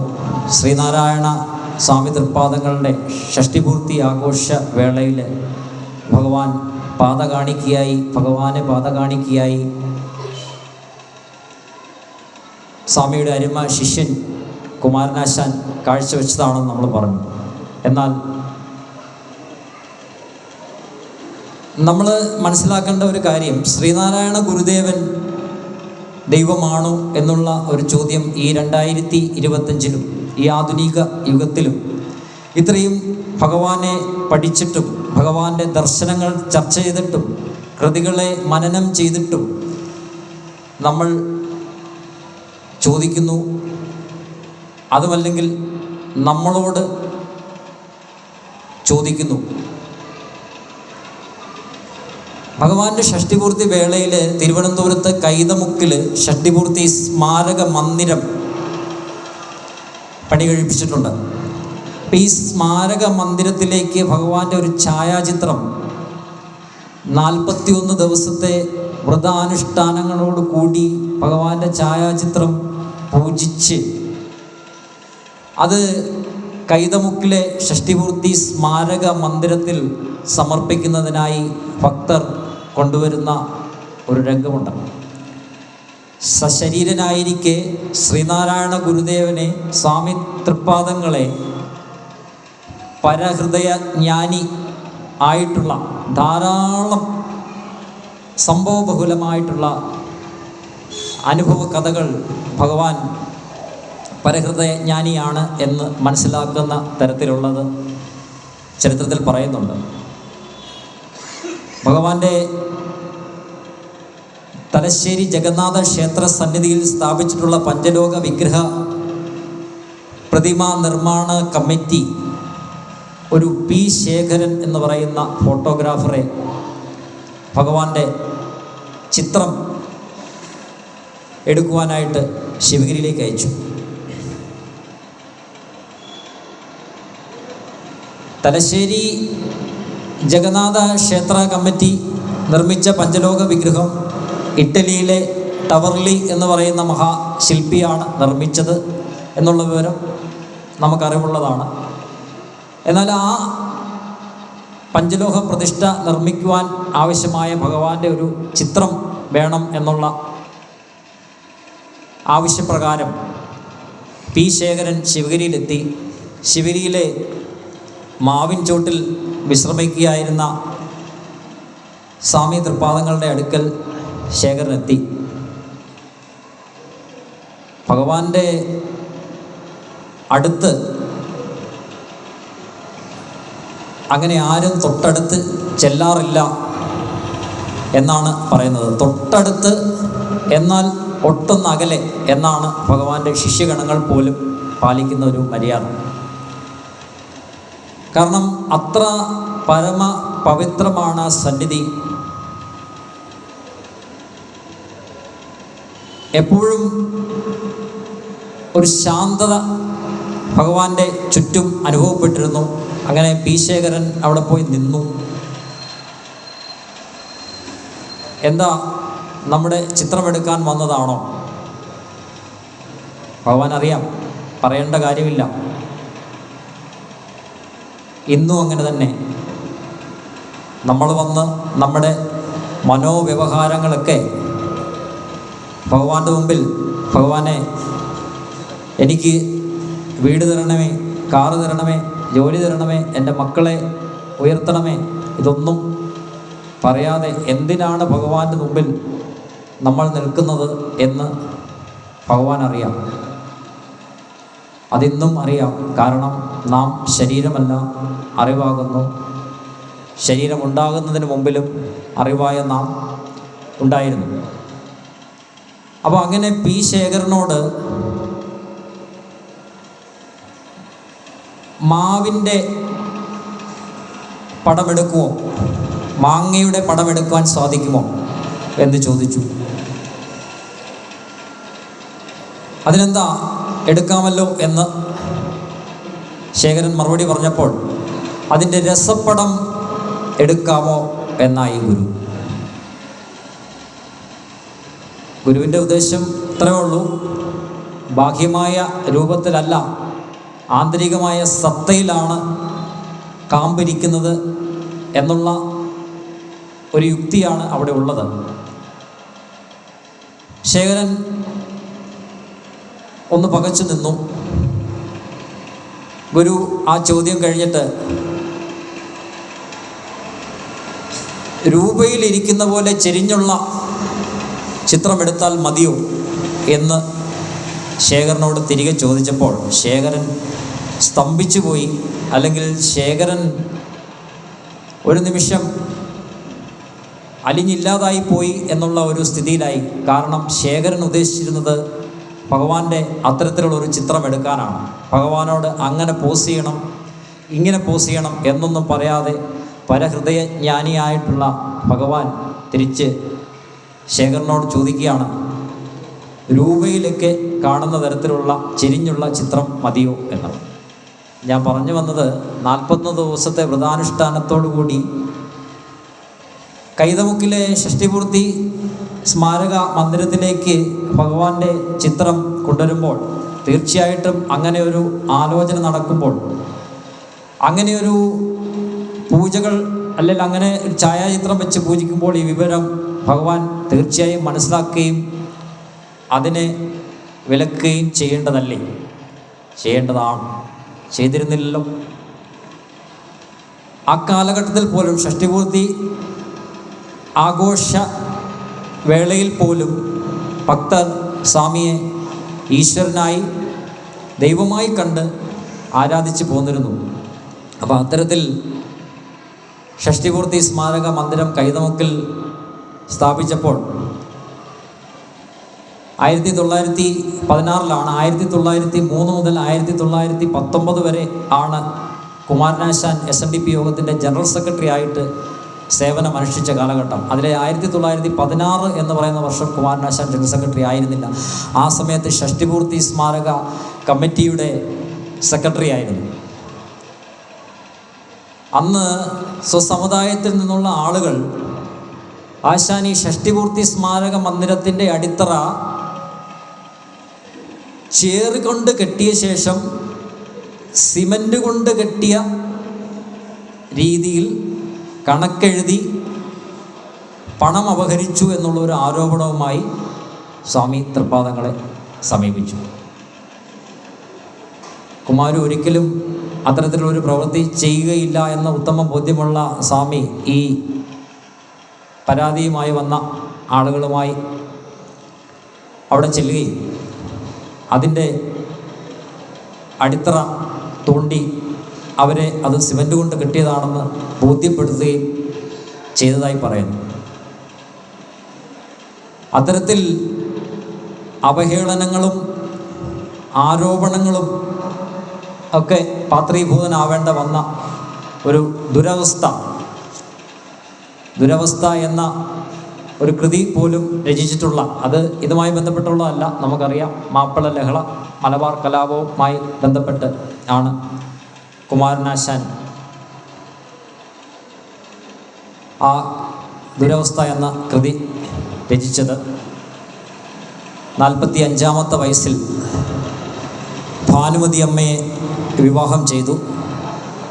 എല്ലാ കാര്യങ്ങളും ഭഗവാന്റെ അനുവാദത്തോടുകൂടി ഭഗവാനെ ആലോചിച്ച ശേഷം ചെയ്തിരുന്ന കുമാരു ഭാനുമതി അമ്മയെ വിവാഹം ചെയ്ത കാര്യം ഗുരുദേവനിൽ നിന്നും മറച്ചുവെച്ചു.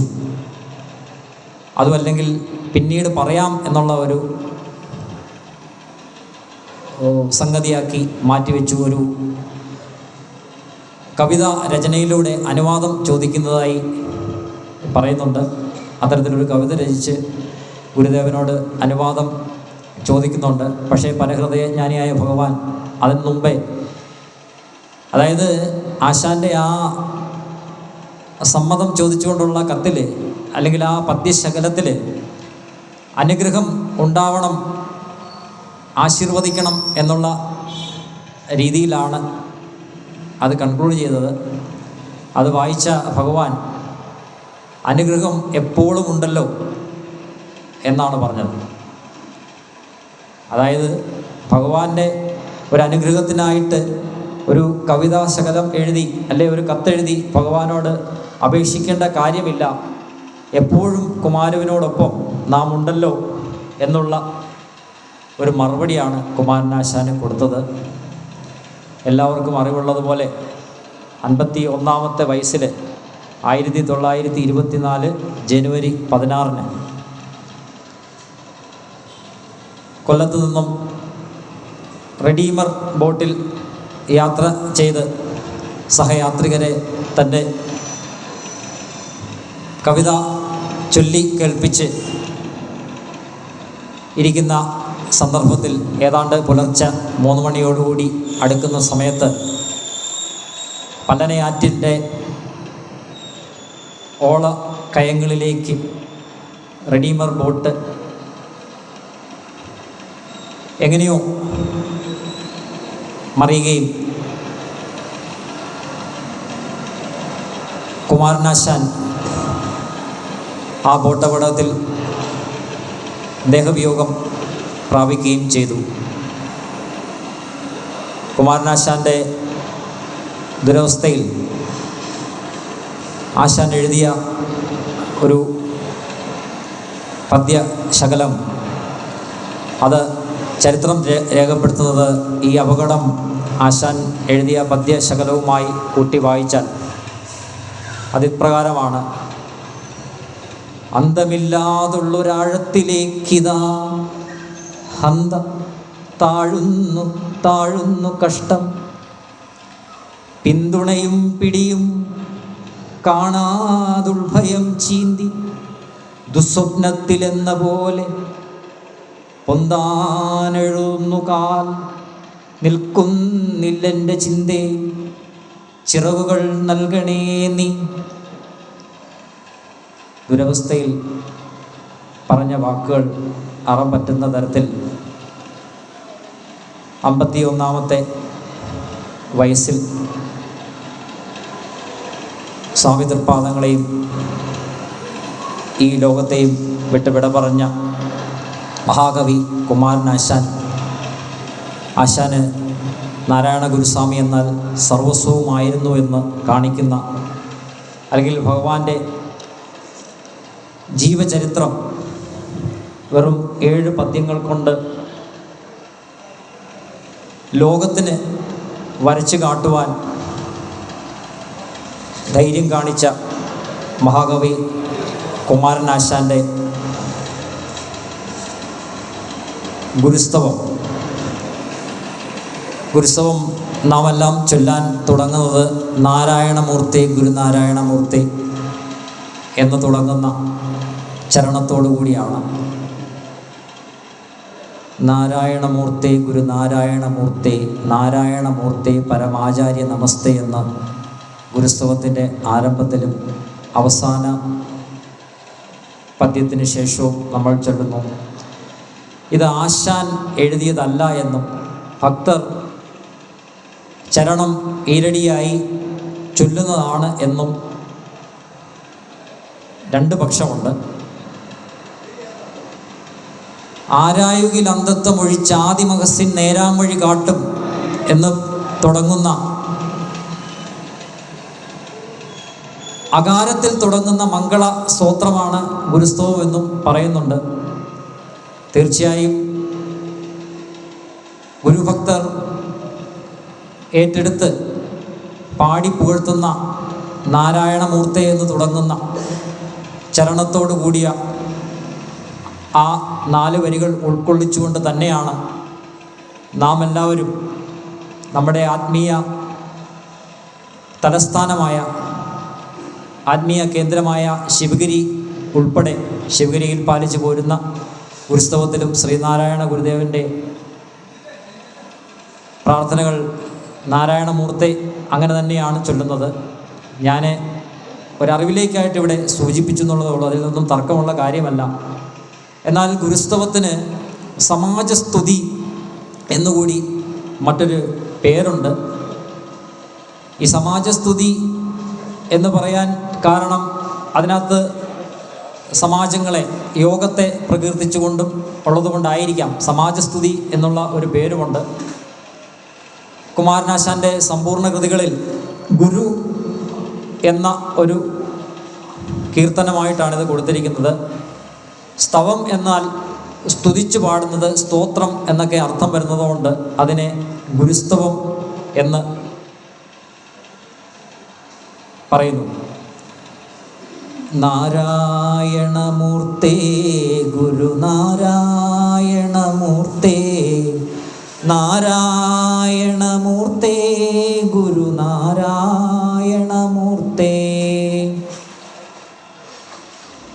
നാരായണമൂർത്തി ശ്രീനാരായണ ഗുരുദേവൻ ഒരു സന്യാസി ആയിരുന്നുവോ? ശ്രീനാരായണ ഗുരുദേവൻ ഒരു യുക്തിവാദി ആയിരുന്നുവോ? ശ്രീനാരായണ ഗുരുദേവൻ ഒരു കവിയായിരുന്നുവോ? ശ്രീനാരായണ ഗുരുദേവൻ ഒരു സാമൂഹ്യ പരിഷ്കർത്താവായിരുന്നുവോ?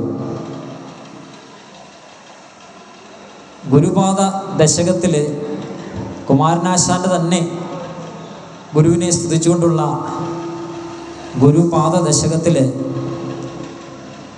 നോക്കുന്നവരുടെ വീക്ഷണകോണിൽ എന്താണോ ഗുരു, അതാണ് ഗുരു എന്ന് അർത്ഥം വരുന്ന തരത്തിൽ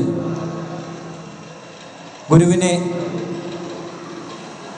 പ്രകീർത്തിച്ചുകൊണ്ട് പാടുന്ന വരികളുണ്ട്.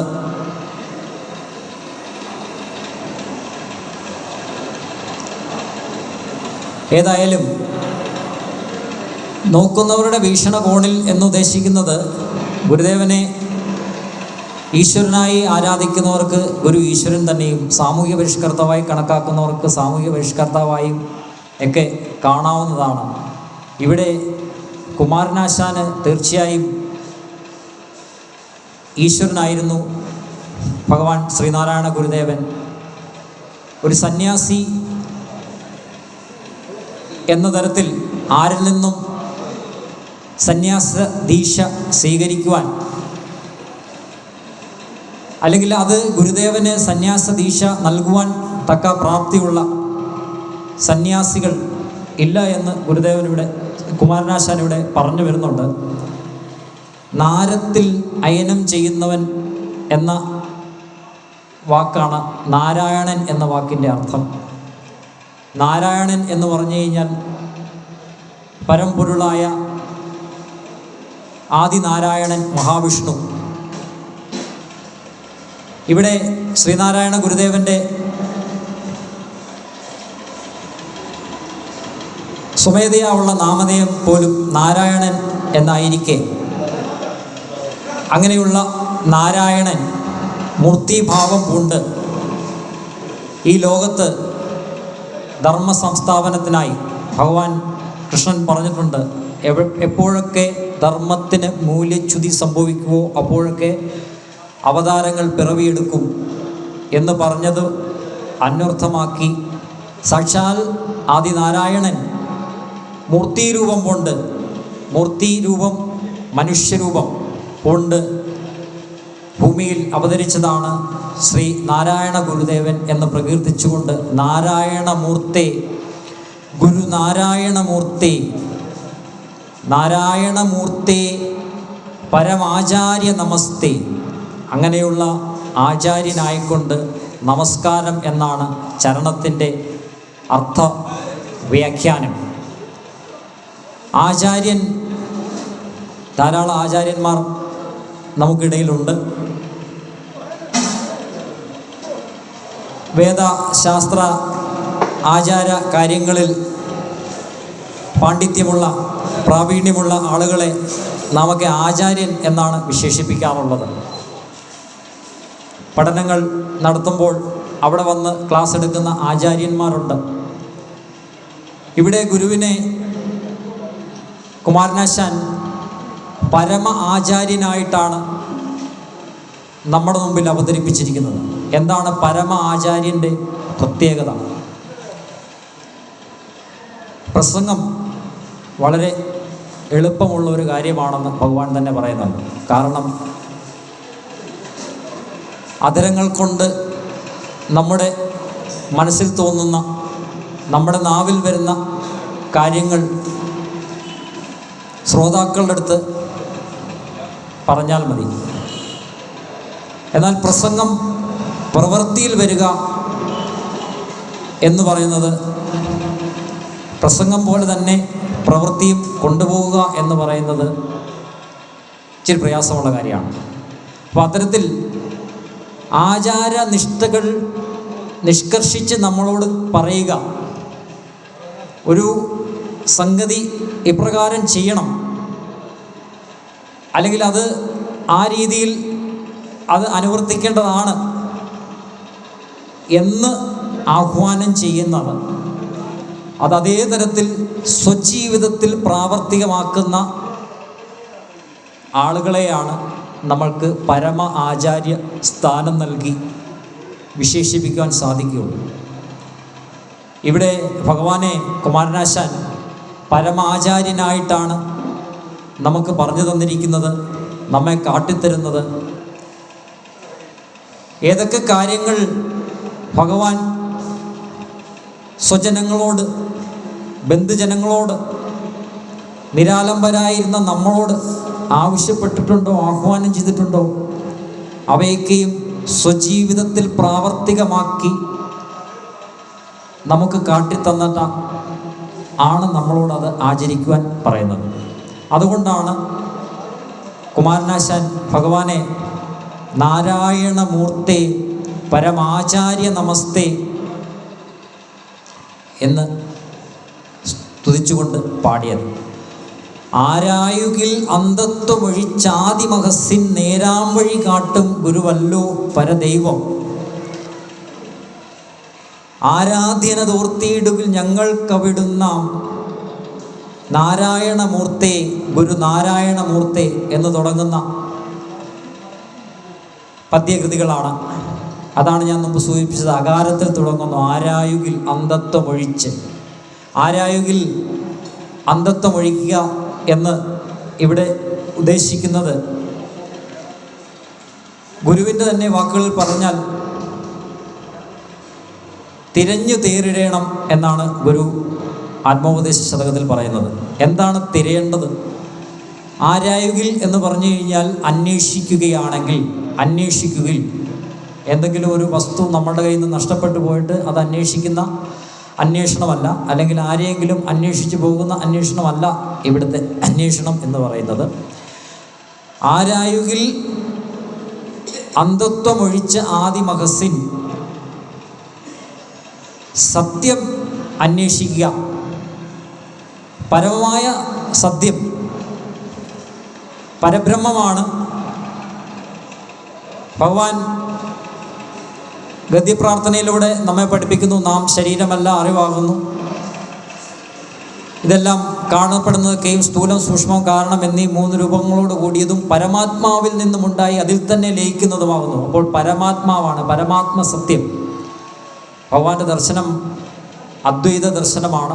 അദ്വൈതം എന്ന് പറഞ്ഞു കഴിഞ്ഞാൽ രണ്ടില്ലാത്തത്.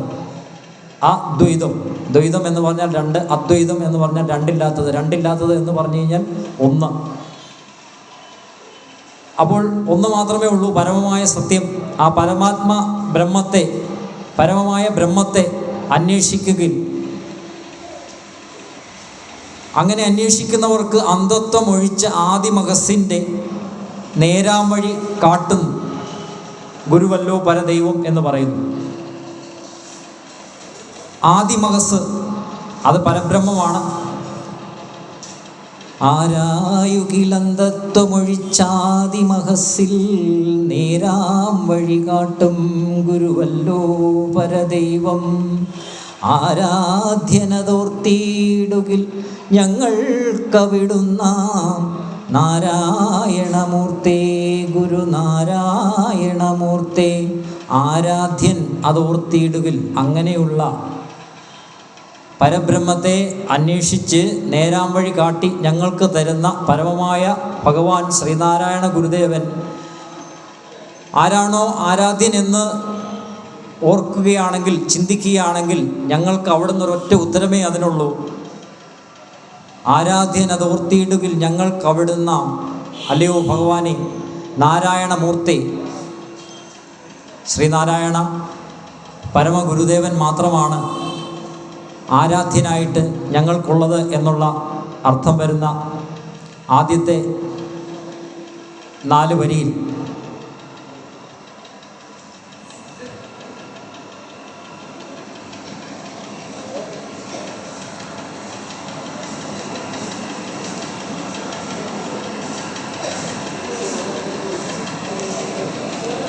ഭഗവാന്റെ വിശ്വരൂപം നമുക്ക് വെളിവാക്കി തരികയാണ്.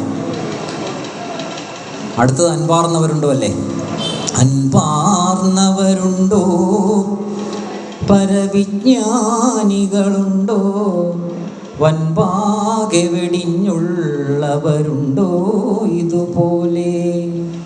മുൻപായി നിനച്ചൊക്കയിലും ഞങ്ങൾ ഭജിപ്പൂ നിൻ പാവനപാദം ഗുരുനാരായണമൂർത്തേ. അൻപ് എന്ന് പറയുന്ന പദം ഭഗവാൻ തന്നെ നമുക്ക് അനുകമ്പാ ദശകത്തിൽ പറഞ്ഞു തരുന്നുണ്ട്. അരുള്, അൻപ്, അനുകമ്പ. അരുൾ, അൻപ്, അനുകമ്പ 3നും പൊരുളൊന്നാണിത് ജീവതാരകം. അരുളുള്ളവനാണു ജീവി എന്നൊരു വിട്ടിയിടുക ഈ നവാക്ഷരി. ഏതാ നവാക്ഷരി? അരുളുള്ളവനാണ് ജീവി എന്ന നവാക്ഷരി. അപ്പോൾ അൻപിനെ അനുകമ്പ എന്നും അൻപിനെ സ്നേഹം എന്നും പറയുന്നുണ്ട്. അൻപാർന്നവരുണ്ടോ? ഇവിടെ അൻപിനെ അനുകമ്പയെന്ന് എടുത്താലും സ്നേഹമെന്ന് എടുത്താലും നമ്മൾക്ക് അവസരോചിതം തന്നെയാണ് എന്നാണ് വ്യാഖ്യാനങ്ങളിൽ പറയുന്നത്. ഇതുപോലെ സ്നേഹനിധികളായിട്ടുള്ള, നമുക്കറിയാം ഗോഡ് ഈസ് ലവ്, ഈശ്വരൻ സ്നേഹമാണ്. അൻപാർന്നവർ ഇതുപോലെ സ്നേഹനിധികളായിട്ടുള്ള, ഇനി അനുകമ്പാമൂർത്തിയാണെങ്കിൽ ഇതുപോലെ അനുകമ്പാമൂർത്തിയായിട്ടുള്ള അൻപാർന്നവരുണ്ടോ, പരവിജ്ഞാനികളുണ്ടോ, വൻപാകെ വെടിഞ്ഞുള്ളവരുണ്ടോ ഇതുപോലെ. അങ്ങനെ സ്നേഹനിധികളായിട്ടുള്ള അനുകമ്പാമൂർത്തികളായിട്ടുള്ള പല കാര്യങ്ങളിലും അഗാധമായിട്ടുള്ള ജ്ഞാനമുള്ള, പരമമായ വിജ്ഞാനത്തിനെ പേറിയിരിക്കുന്ന മറ്റാരെങ്കിലും ഉണ്ടോ ഭഗവാനെ പോലെ എന്നാണ് കുമാരകവി നമ്മോട് പറയുന്നത്. അൻപാർന്നവരുണ്ടോ, പരവിജ്ഞാനികളുണ്ടോ, വൻപാകെ വെടിഞ്ഞുള്ളവരുണ്ടോ? ഇതുപോലെ വൻപ് അഹങ്കാരം ഭഗവാന് ഇല്ലാത്തതും ഭഗവാന്റെ അനന്തരഗാമികളായിട്ടുള്ളവർക്ക് കുറേശ്ശെയൊക്കെ ഉള്ളതുമായിട്ടുള്ളൊരു സാധനമാണ് വൻപ്. അതൊക്കെ നമുക്ക് ഇല്ലാതാക്കിയാലേ ഉയർച്ച ഉണ്ടാവുള്ളൂ. വൻപ് അഹങ്കാരം ഇരിക്കുന്നിടത്ത് ഈശ്വരൻ വസിക്കില്ല. മനോമാലിന്യങ്ങളെയൊക്കെ നീക്കി നമ്മുടെ വൻപിനെ വെടിഞ്ഞ് ഭഗവാന്റെ ധർമ്മത്തിൽ അധിഷ്ഠിതമായി ചരിക്കണമെന്നാണ് നമ്മോട് പറയുന്നത്. വൻപാകെ വെടിഞ്ഞുള്ളവർ ഉണ്ടോ? ഇതുപോലെ ഭഗവാനെ അല്ലയോ ഭഗവാനെ പോലെ അഹങ്കാരത്തെ വെടിഞ്ഞിട്ടുള്ള മറ്റാരെങ്കിലും ലോകത്തുണ്ടോ എന്നുള്ള തരത്തിലാണ് കുമാര മഹാകവി ചോദിച്ചിരിക്കുന്നത്. മുൻപായി നിനച്ചൊക്കെയിലും ഞങ്ങൾ ഭജിപ്പൂ നിൻ പാവനപാദം ഗുരുനാരായണമൂർത്തി. ഭഗവാന്റെ പാവനമായ പാദം നമുക്കെല്ലാവർക്കും അറിയാം, സ്വാമി തൃപ്പാദങ്ങൾ. പരിപാവനമായ ഒരു മാലിന്യത്തിലും പതിക്കാത്ത, ഒരു മാലിന്യവും പതിയാത്ത പരിപാവനമായ ആ പാതാരബിന്ദങ്ങളിൽ നാം എല്ലാം പ്രണാമം ചെയ്യുന്നതാണ്.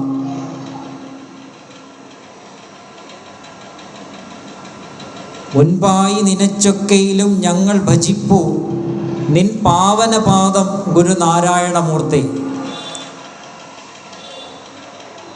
എല്ലാത്തിനും മുൻപായി ഞങ്ങൾ നിന്നെ ഭജിക്കുന്നു എന്നുള്ള തരത്തിലാണ്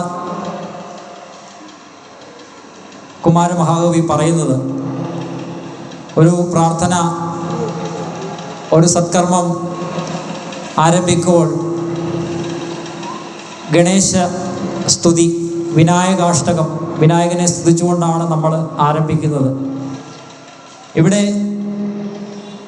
ദേവന്മാരെയും ദേവിമാരെയും നമുക്ക് പ്രാർത്ഥിക്കുവാൻ, നമുക്ക് ഈശ്വരാരാധന നടത്തുവാൻ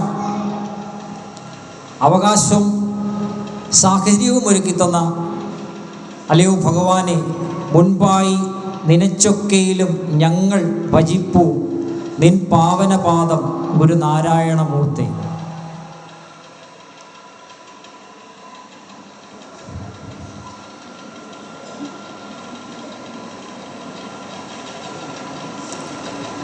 അന്യർക്ക് ഗുണം ചെയ്യുവതിന്,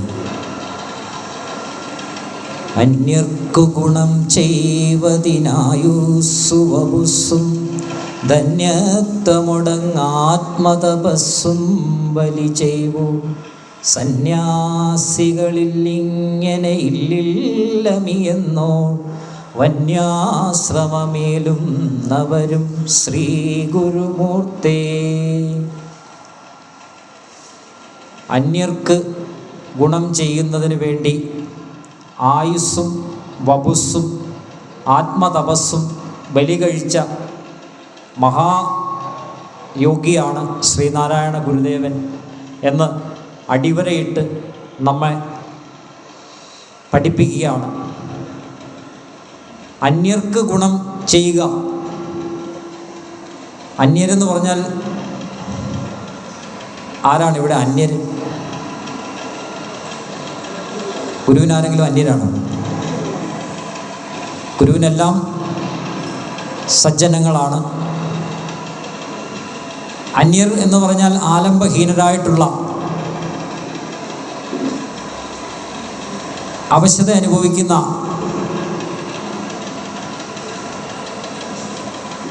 ദീനന്മാരായിട്ടുള്ള ആളുകൾക്ക് ഗുണം ചെയ്യുന്നതിന് വേണ്ടി നമുക്കറിയാം ബ്രഹ്മവിത്ത്, ബ്രഹ്മവിദ്വരൻ, ബ്രഹ്മവിദ്വരീയൻ, പിന്നെ അടുത്ത ഒരു സ്റ്റേജും കൂടെ ഉണ്ട്. 4 സ്റ്റേജാണ് സന്യാസം അല്ലെങ്കിൽ പരബ്രഹ്മത്തിൽ ലയിക്കുവാനായിട്ട് ഉള്ള മോക്ഷ മാർഗമായി സന്യാസികൾ, അല്ലെങ്കിൽ അതിനെ ദർശനമാലയിൽ നിർവ്വാണ ദർശനത്തിൽ മഹാഗുരു തന്നെ നമുക്ക് പറഞ്ഞു തന്നിട്ടുണ്ട്. ബ്രഹ്മവിത്ത്, ബ്രഹ്മവിദ്വരൻ, ബ്രഹ്മവിദ്വരീയൻ, ബ്രഹ്മവിദ്വരിഷ്ടൻ, 4 അവസ്ഥകളാണ്. ഗുരു നാരായണൻ അല്ലെങ്കിൽ നാരായണ ഗുരു മരുത്വാമലയിലെ പിള്ളത്തടം ഗുഹയിലെ അങ്ങോട്ടേക്ക് കയറിപ്പോയി. അവിടെ കുറച്ചു കാലം തപസ് അനുഷ്ഠിച്ചു. അത്തരത്തിൽ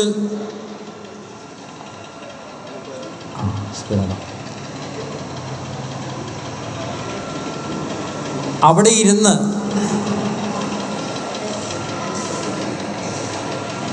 നിർവ്വാണത്തെ പ്രാപിക്കാമായിരുന്നു. ബ്രഹ്മവിദ്വരിഷ്ടൻ എന്നുള്ള ആ ഒരു അവസ്ഥയിലെത്തി മഹാഗുരുവിന് അവിടെ ഇരുന്ന് നിർവ്വാണ പ്രാപ്തി, മോക്ഷപ്രാപ്തി.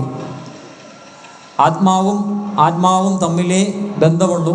നേരിട്ട് പരമാത്മാവുമായി ബന്ധമുള്ള ആ ഒരു അവസ്ഥയിലെത്തി ഭഗവാനെ അവിടെ ഇരുന്ന് മഹാനിർവ്വാണത്തെ പ്രാപിക്കാമെന്ന് ഇരിക്കെ ബ്രഹ്മവിത്ത് എന്നുള്ള ആ ഒരു സ്ഥിതിയിലെത്തിയിട്ട് അവിടെ നിന്നും കഷ്ടം ദീനം പിടിച്ചോ മതിരേത് കുടിച്ചോ കിടക്കുന്ന ലോകർക്ക് ഉത്തിഷ്ട ശീഘ്രം നദിയിൽ മുഴുകുവാൻ കാലമായി വന്നതിപ്പോൾ എന്ന് സുബ്രഹ്മണ്യ കീർത്തനത്തിൽ പാടി, അല്ലേ? നമ്മളെപ്പോലെ നമ്മുടെ മുൻഗാമികളായിട്ടുണ്ടായിരുന്ന ദീനം പിടിച്ചും മധുര കുടിച്ചും എന്ത് ചെയ്യണമെന്ന് അറിയാതെ ആർത്തരായി കിടന്ന് ഉഴറിയിരുന്ന ഒരു ജനവിഭാഗത്തെ ഉത്തിഷ്ട ശീഘ്രം ഉയർത്തിക്കൊണ്ട് വരുവാനായിട്ട് ആ ബ്രഹ്മവിത്ത് എന്ന് പറയുന്ന അവസ്ഥയിൽ മരുത്വാമലയിൽ നിന്നും അനുകമ്പാമൂർത്തിയായ ഭഗവാൻ തിരികെ താഴേക്കിറങ്ങി വന്ന് ലോകത്തിനു വേണ്ടി പ്രയത്നിച്ചു. അതാണ് അന്യർക്ക് ഗുണം ചെയ്യുവതിനായുസ്സു വപുസ്സും ധന്യത്വമോട് അങ്ങ് ആത്മതപസ്സും ബലി ചെയ്തു. ആത്മതപസ് ഈ പറഞ്ഞിട്ടുള്ള ബ്രഹ്മവിദ്വരീയൻ, ബ്രഹ്മവിദ്ധിഷ്ടൻ എന്നുള്ള ആ സ്ഥിതിയൊക്കെ പ്രാപിച്ച് ഈശ്വരനിലേക്ക് തൻ്റെ മോക്ഷം മാത്രം കാംക്ഷിച്ച് പോകാതെ താഴേത്തട്ടിലുള്ള അവശത അനുഭവിക്കുന്ന ഒരു ജനതയെ കൈപിടിച്ചുയർത്തുന്നതിന് വേണ്ടി വന്നു എന്നുള്ളതാണ്. വാദങ്ങൾ ചെവിക്കൊണ്ടു മതപ്പോരുകൾ കണ്ടും മോദസ്ഥിതനായങ്ങു വസിപ്പൂ മല പോലെ വേദാഗമസാരങ്ങളറിഞ്ഞങ്ങൊരുവൻ താൻ വേദാദികൾ കൈവിട്ടു ജയിപ്പൂ ഗുരുമൂർത്തേ. വാദങ്ങൾ ചെവിക്കൊണ്ടും മതപ്പോരുകൾ കണ്ടും. അപ്പോൾ അത്തരത്തിൽ നമ്മൾ വാദങ്ങൾ ചെവിക്കൊണ്ടും മതപ്പോരുകൾ കണ്ടും ഇന്നും നടക്കുന്ന കാര്യമാണ് മതപ്പോരുകൾ. ലോകരാഷ്ട്രങ്ങൾ തമ്മിൽ, മതങ്ങൾ തമ്മിൽ, എൻ്റെ മതം വലുത്, എൻ്റെ ആശയം വലുത്, എൻ്റെ മതത്തിൻ്റെ ആശയം വലുത്, അത്തരത്തിലുള്ള വാദപ്രതിവാദങ്ങൾ ഈ നൂറ്റാണ്ടിലും നിലനിൽക്കുന്ന സ്ഥിതിയാണുള്ളത്. വാദങ്ങൾ ചെവിക്കൊണ്ടും മതപ്പോരുകൾ കണ്ടും വാദപ്രതിവാദങ്ങൾ ഞാൻ ഈ പറഞ്ഞ തരത്തിലുള്ള എൻ്റെ മതം എന്ന് പറഞ്ഞാൽ ഗുരുദേവൻ്റെ അഭിപ്രായത്തിൽ ഗുരുദേവൻ്റെ മതത്തിൻ്റെ നിർവചനം എന്ന് പറഞ്ഞു കഴിഞ്ഞാൽ ഒരുവൻ്റെ അഭിപ്രായമാണ് അവൻ്റെ മതം എന്ന് പറയുന്നത്. അതായത് ഒരു അഭിപ്രായ സ്വാതന്ത്ര്യത്തിനെയാണ് ഗുരു മതം. നമ്മൾ ഉദ്ദേശിക്കുന്ന മതമല്ല ഗുരു ഇവിടെ വിഭാവനം ചെയ്തിരിക്കുന്ന മതം എന്ന് പറയുന്നത്. അങ്ങനെ വാദങ്ങൾ ചെവിക്കൊണ്ടും മതപ്പോരുകൾ കണ്ടും മോദസ്ഥിതനായ അങ്ങ് വസിപ്പൂ മല പോലെ. മോദസ്ഥിതൻ, അങ്ങനെ ഇതൊക്കെ ഇവിടെ നടക്കുമ്പോഴും ഒന്നും സംഭവിക്കാത്ത രീതിയിൽ ആമോദത്തോടുകൂടി മോദസ്ഥിതനായങ്ങ് വസിപ്പൂ, ഒരു മല പോലെ മോദസ്ഥിതനായങ്ങ് വസിപ്പൂ മല പോലെ വേദാഗമ സാരങ്ങൾ അറിഞ്ഞങ്ങൊരുവൻ താൻ ഭേദാദികൾ കൈവിട്ടു ജയിപ്പൂ ഗുരുമൂർത്തി. എന്താണ് ഭേദാദികൾ? നാം മുമ്പേ ചർച്ച ചെയ്ത് കഴിഞ്ഞതാണ്. ഗുരുവിന് ഭേദങ്ങളില്ല, ഒരു ഭേദവുമില്ല. ഗുരുവിൻ്റെ ദർശനം അദ്വൈത ദർശനമാണ്. ദ്വൈതം ഇല്ലാത്തത് എന്താണോ അതാണ് അദ്വൈതം. അങ്ങനെ വേദാദികൾ ഗുരു മുമ്പേ കൈവിട്ടതാണ്. അങ്ങനെയുള്ള വാദങ്ങളോ മത കോലാഹലങ്ങളോ അനാചാരങ്ങളോ ഒക്കെ ഇവിടെ നടക്കുമ്പോൾ അതൊന്നും തന്നെ ബാധിക്കത്തില്ലാത്ത തരത്തിൽ മോദസ്ഥിതനായങ്ങ് വസിപ്പു മല പോലെ വേദാഗമസാരങ്ങൾ അറിഞ്ഞങ്ങൊരുവൻ താൻ. ഗുരുവിനെ പോലെ വേദങ്ങൾ നമുക്കറിയാം. ഋഗ്വേദം, യജുർവേദം, സാമവേദം, അഥർവവേദം തുടങ്ങിയ വേദങ്ങളൊക്കെ നമ്മുടെ പുരാണങ്ങൾ, വേദേതിഹാസങ്ങളൊക്കെ ഉണ്ട്. ഇത്തരത്തിലുള്ള കാര്യങ്ങളിലൊക്കെ അപാര പാണ്ഡിത്യം നേടിയ വേദ ആഗമസാരങ്ങൾ, വേദാഗമങ്ങൾ എന്ന് പറഞ്ഞാൽ അതിനോടനുബന്ധിച്ചുള്ള ശാസ്ത്രങ്ങൾ, ഇത്തരം ശാസ്ത്രവിദ്യകളിൽ പോലും നമുക്കറിയാം. ഗുരുദേവൻ്റെ ശിവഗിരി തീർത്ഥാടനത്തിന് അനുമതി കൊടുക്കുമ്പോൾ ഗുരുദേവൻ 8 വിഷയങ്ങളിൽ അധിഷ്ഠിതമായിട്ടുള്ള പ്രഭാഷണങ്ങൾ ശിവഗിരിയിൽ ചേരണം എന്നാണ് പറഞ്ഞത്. അല്ലാതെ ഇവിടെ ആത്മീയ തീർത്ഥാടനം അല്ല ശിവഗിരിയിൽ ഗുരുദേവൻ അരുളി ചെയ്ത് കൊടുത്തത്, അറിവിൻ്റെ തീർത്ഥാടനമാണെന്നുള്ള കാര്യം നമുക്കറിയാം. അവിടെയും പറയുന്നുണ്ട് എന്ത് ശാസ്ത്ര സാങ്കേതിക വിദ്യകൾ. അതിനെപ്പറ്റി ഈ വൈകിയ വേളയിൽ പറഞ്ഞ് വിശപ്പിനെ ഞാൻ ചോദ്യം ചെയ്യുന്നില്ല, ക്ഷമയെ പരീക്ഷിക്കുന്നില്ല. ശാസ്ത്ര സാങ്കേതിക വിഷയങ്ങൾ, അങ്ങനെയുള്ള വേദാഗമ സാരങ്ങൾ മുഴുവൻ അറിഞ്ഞിട്ടുള്ള ഒരുവൻ ആണ് വേദാദികൾ കൈവിട്ട് വിജയിപ്പു ഗുരുമൂർത്തെ എന്ന് ഗുരുദേവൻ ഇവിടെ പറയുന്നത്. മോഹാകുലരാം ഞങ്ങളെ അങ്ങയുടെ അടിപ്പോ സ്നേഹാത്മകമാം പാശമതിൽ കെട്ടിയിഴപ്പോ ബഹുലക്ഷം ജനമങ്ങേ തിരുനാമ വ്യാഹാരബലത്താൽ വിജയിപ്പൂ ഗുരുമൂർത്തേ. അല്ലയോ ഭഗവാനെ, ഞങ്ങൾ മോഹാകുലരാണ്, ഞങ്ങൾക്ക് ആഗ്രഹങ്ങളുള്ളവരാണ്. ഒരാഗ്രഹം തീരുമ്പം സ്വാഭാവികമായിട്ടും ഞങ്ങൾക്ക് അടുത്ത ആഗ്രഹം കയറി വരുവാണ്. ഭഗവാനെ, മോഹാകുലരാണ് ഞങ്ങളെ. ഭഗവാനെ, അങ്ങയുടെ അടിപ്പു എന്ന് പറഞ്ഞു കഴിഞ്ഞാൽ പാതാരബിന്ദങ്ങൾ, പാദപത്മങ്ങൾ, ഭഗവാന്റെ തൃപ്പാദങ്ങൾ താമര താമര പൂവിനോടാണ് നമ്മൾ ഉപമിക്കുന്നത്. അത്ര പരമപവിത്രമായ പരിപാവനമായ മോഹാകുലരാം ഞങ്ങളെ അങ്ങയുടെ അടിപ്പു സ്നേഹാത്മകമാം പാശം അതിൽ കെട്ടി ഇഴപ്പു. ഇങ്ങനെയുള്ള മോഹാകുലരായിട്ടുള്ള ഞങ്ങളെ അങ്ങയുടെ പാതാരബിന്ദങ്ങളിൽ അങ്ങയുടെ സ്നേഹമാകുന്ന പാശം കൊണ്ട് ഭഗവാന്റെ സന്നിധിയിൽ ബന്ധിച്ചിരിക്കുന്നു. സ്നേഹാത്മകമാം പാശം അതിൽ കെട്ടി ഇഴപ്പു.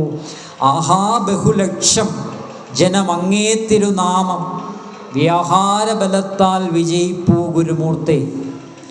മഹാഗുരുവിനെ ഈശ്വരനായി കണ്ട് ആരാധിക്കാതെ സൂര്യൻ കയ്യിലിരുന്നിട്ട് വെളിച്ചം തപ്പി മിന്നാമിനുങ്ങിൻ്റെ പുറകെ പോയ ആളുകൾ ആരാന്ന് ചോദിച്ചു കഴിഞ്ഞാൽ ഞാൻ പറയാതെ തന്നെ നമുക്കെല്ലാവർക്കും അറിയാം അതിൻ്റെ ഉത്തരം, അല്ലേ? മഹാസൂര്യൻ നമ്മളുടെ കൈവശം ഇരുന്നിട്ട് തുള്ളി വെളിച്ചം തപ്പി മിന്നാമിന്നിങ്ങിൻ്റെ പുറകെ പോയ സന്തതി പരമ്പരകൾ ആരാണെന്ന് ചോദിച്ചു കഴിഞ്ഞാൽ, അപ്പോൾ അങ്ങനെയുള്ള ബഹുലക്ഷം ജനം ഇപ്പോൾ അതിന് മാറ്റം സംഭവിച്ചുകൊണ്ടിരിക്കുന്നു. ഭഗവാൻ തന്നെ പറഞ്ഞിട്ടുണ്ട് ഒരു 100 വർഷം കഴിയട്ടെ എന്ന്. ഏതാണ്ട് ആ 100 വർഷം കഴിഞ്ഞിരിക്കുകയാണ്. ഭഗവാന്റെ അത്ഭുതങ്ങൾ, ഭഗവാന്റെ സന്നിധിയിൽ പ്രാർത്ഥിക്കുമ്പോൾ, ഭഗവാനോട് കാര്യങ്ങൾ തുറന്ന് പറയുമ്പോൾ, അതിപ്പോൾ നമ്മളൊക്കെ വ്യാഹാരബലത്താൽ വിജയിക്കാൻ വേണ്ടിയാണ് ഭഗവാനെ തൊഴുന്നത്, പ്രാർത്ഥിക്കുന്നത്. എന്നാൽ നമ്മളോട് പറഞ്ഞു തന്നിരിക്കുന്നത് ഇവിടെ പരമമായ സത്യത്തെ കണ്ടെത്താനാണ്. ത്വം ബ്രഹ്മാസ്മി എന്നാണ് പറഞ്ഞു തന്നിരിക്കുന്നത്. പക്ഷേ നമ്മളിപ്പോഴും ചെന്നിട്ട് നമ്മൾ ഭഗവാന്റെ മുമ്പിൽ ഈ പറഞ്ഞിട്ടുള്ള നമ്മുടെ ലിസ്റ്റ് ഓഫ് ആവശ്യങ്ങൾ, അല്ലേ, ആവശ്യങ്ങളുടെ ലിസ്റ്റ് നമ്മൾ വ്യാഴാഴ്ച രാവിലെ എഴുതിക്കൊണ്ട് വരും. ഇവിടെ കൗണ്ടറിൽ സന്ധ്യ ചേച്ചി പേരും നാളുമൊക്കെ എഴുതും. അതിൻ്റെ കൂടെ നമ്മളിവിടെ കൊണ്ടുവന്ന് നമ്മുടെ ലിസ്റ്റ്, രസീതല്ലാത്ത ലിസ്റ്റ് ഉണ്ടല്ലോ, അതും കൂടെ വെച്ചാണ് കൊടുക്കുന്നത്. അതാണ് ഇവിടെ പറഞ്ഞിരിക്കുന്നത്. ബഹുലക്ഷം ജനം അങ്ങേ തിരുനാമം, അങ്ങയുടെ ഭഗവാനെ അങ്ങയുടെ തിരുനാമം ഉച്ചരിച്ച് ഉരുവിട്ട് പ്രാർത്ഥിച്ച് ബഹുലക്ഷം ജനം അങ്ങേ തിരുനാമം വ്യാഹാരബലത്താൽ വിജയിപ്പൂ ഗുരുമൂർത്തി.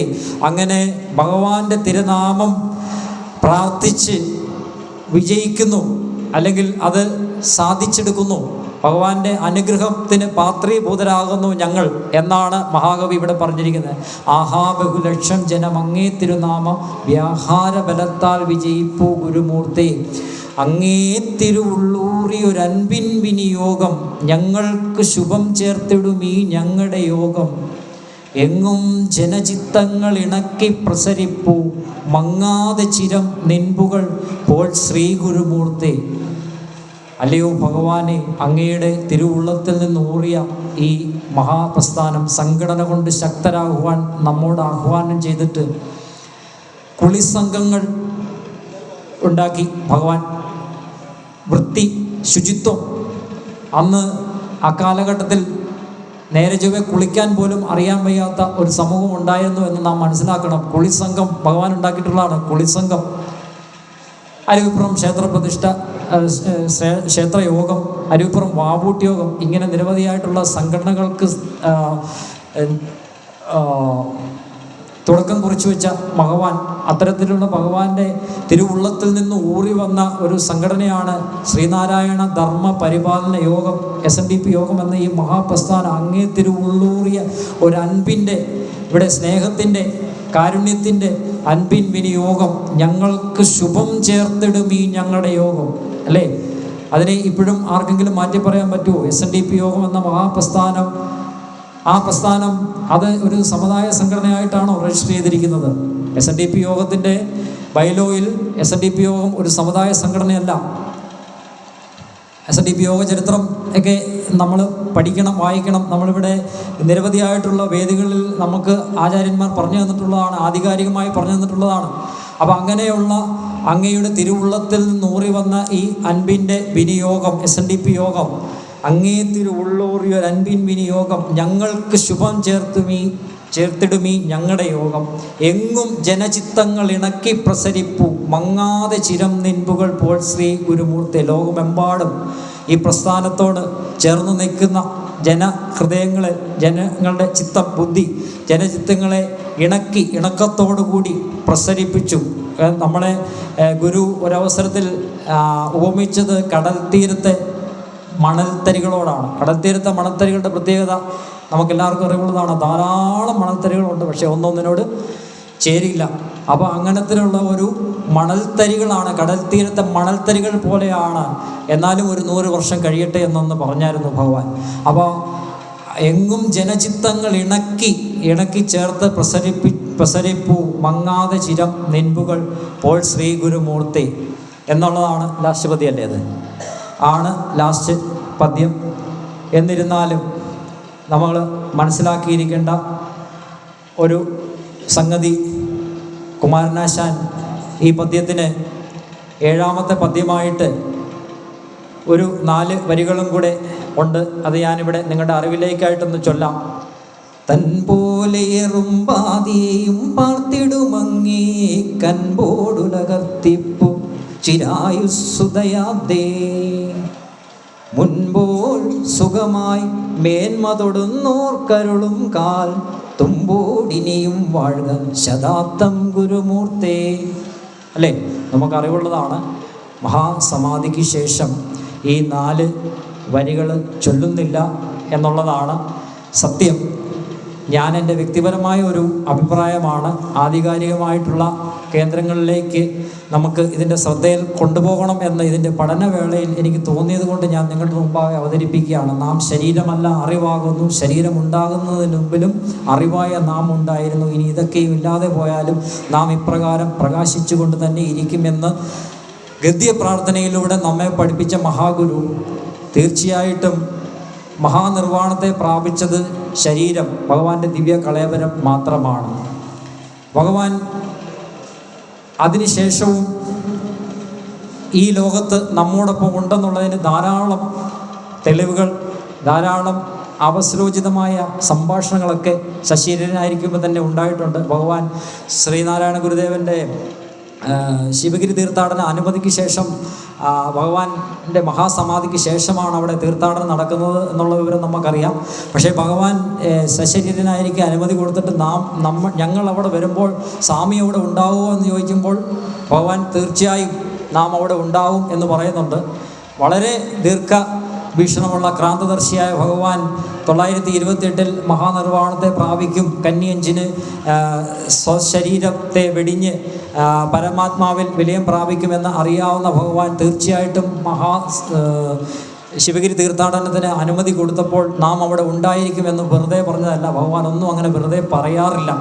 അതുകൊണ്ട് തന്നെ ഈ 4 വരിയുടെ അർത്ഥം തന്നെപ്പോലെ ഉറുമ്പ് ആദിയായിട്ടുള്ള സൂക്ഷ്മ ജീവികൾക്ക് പോലും പാർത്തിരുന്ന അല്ലെ അവരെ കരുതിയിരുന്ന ഭഗവാന് ചിരായുസ് ദയാബ്ദെ, അങ്ങനെയുള്ള ദയാലുവായ ഭഗവാന് ചിരായുസ് നേരുന്നു എന്ന് പറഞ്ഞു കഴിഞ്ഞാൽ ചിരഞ്ജീവിയായി വാഴുകട്ടെ എന്നുള്ള ഒരു അർത്ഥത്തോടു കൂടിയാണ് കുമാരനാശാൻ ഈ സ്തോത്രം അവസാനിപ്പിക്കുന്നത്.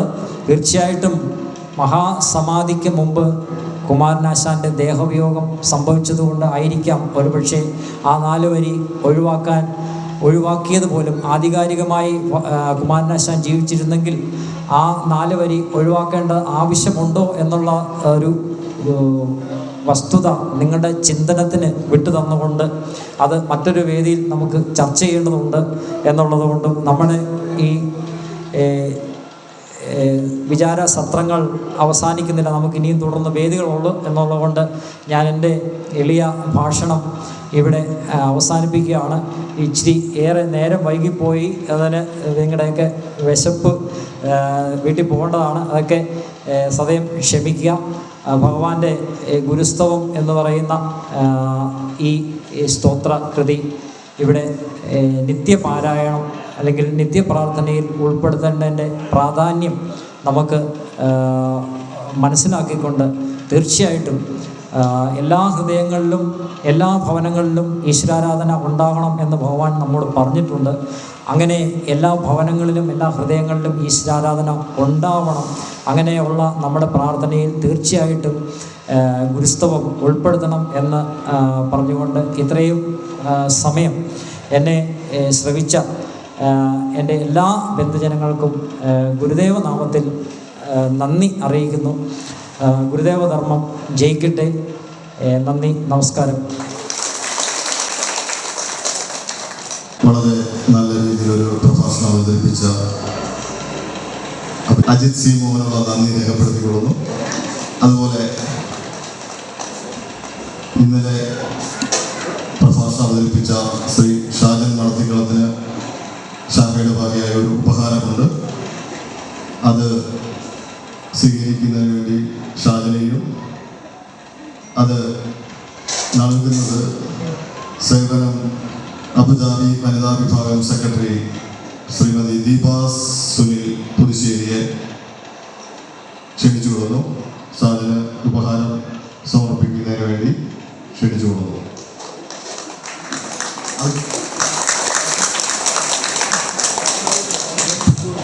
ഇന്നത്തെ പ്രഭാഷണം അവതരിപ്പിച്ച അജിത് സി മോഹനുള്ള ഉപഹാരവും കൂടി നൽകാമെന്ന് ദീപാസനോട് അഭ്യർത്ഥിക്കുന്നു. സ്വീകരിക്കാനായിട്ട് അജിത്തിനെയും ക്ഷണിച്ചുകൊള്ളുന്നു.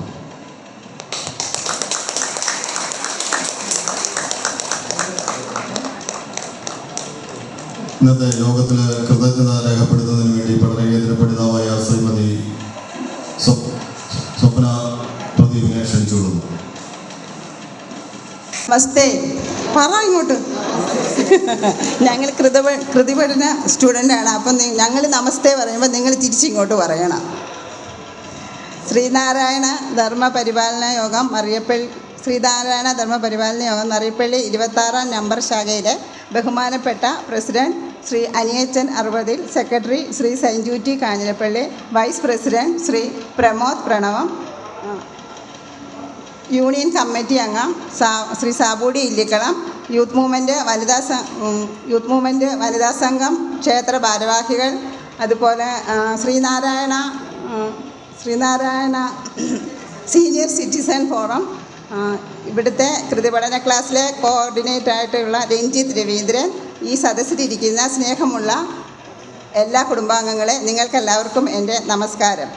98ാമത് മഹാസമാധി ദിനത്തോടനുബന്ധിച്ച് നടത്തിവരുന്ന പക്ഷാചാരണവും അതിൻ്റെ ഭാഗമായി ശാഖായോഗത്തിൻ്റെയും കൃതിപഠന ക്ലാസിൻ്റെയും ശ്രീനാരായണ പ്രാർത്ഥനാ യോഗത്തിൻ്റെയും സംയുക്ത ആഭിമുഖ്യത്തിൽ നടത്തിവരുന്ന പ്രഭാഷണ പരമ്പരയിൽ 2ാം ദിവസമായ ഇന്ന് നമ്മുടെ ശാഖയിലെ മുൻ വൈസ് പ്രസിഡൻറ്റും ശ്രീനാരായണ പ്രാർത്ഥനാ യോഗത്തിൻ്റെ ഒരു അംഗവുമായ അജിത് സി മോഹൻ ഇവിടെ നടത്തിയ ഗുരുസ്തവം എന്ന കൃതി നല്ല രീതിയിൽ അവതരിപ്പിക്കുകയും ഗുരുസ്തവം എന്ന് നമ്മുടെ ഭവനങ്ങളിൽ ചൊല്ലുന്നതിനെ പറ്റിയും കുമാരനാശാനും ഗുരുദേവനും തമ്മിലുള്ള ബന്ധത്തെ പറ്റിയും അതുപോലെ ഗുരുദേവൻ്റെ ഷഷ്ടിപൂർത്തിക്ക് കാണിക്കയായി കൊടുത്താണ് ഗുരുസ്തവം എന്ന കൃതി.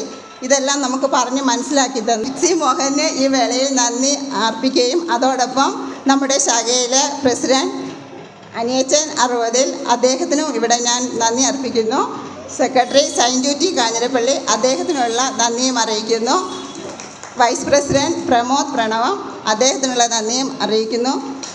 യൂണിയൻ കമ്മിറ്റി അംഗം സാബൂടി ഇല്ലിക്കളം അദ്ദേഹത്തിനുള്ള നന്ദിയും പറയുന്നു. വനിതാ സംഘം യൂത്ത് മൂവ്മെൻറ്റ് ക്ഷേത്ര ജീവനക്കാർ, ശ്രീനാരായണ സീനിയർ സിറ്റിസൺ, ശ്രീനാരായണ പ്രാർത്ഥനാ യോഗം, കൃതിപഠന ക്ലാസ്, ഈ സദസ്സിലിരിക്കുന്ന എല്ലാ സ്നേഹമുള്ള അംഗങ്ങളെ നിങ്ങൾക്കെല്ലാവർക്കും എൻ്റെ നന്ദി പറയും. അതുപോലെ നമ്മളുടെ ഈ പക്ഷാചാരണവും അതിൻ്റെ പ്രഭാഷണവും നടത്താൻ വേണ്ടി അധികം അഹോരാത്രം പ്രയത്നിച്ച രഞ്ജിത്ത് രവീന്ദ്രനും അദ്ദേഹത്തിൻ്റെ കഷ്ടപ്പാടുകൾ ശരിക്കും 2 ദിവസം ഞങ്ങളിവിടെ ശരിക്കും കണ്ടതാണ്.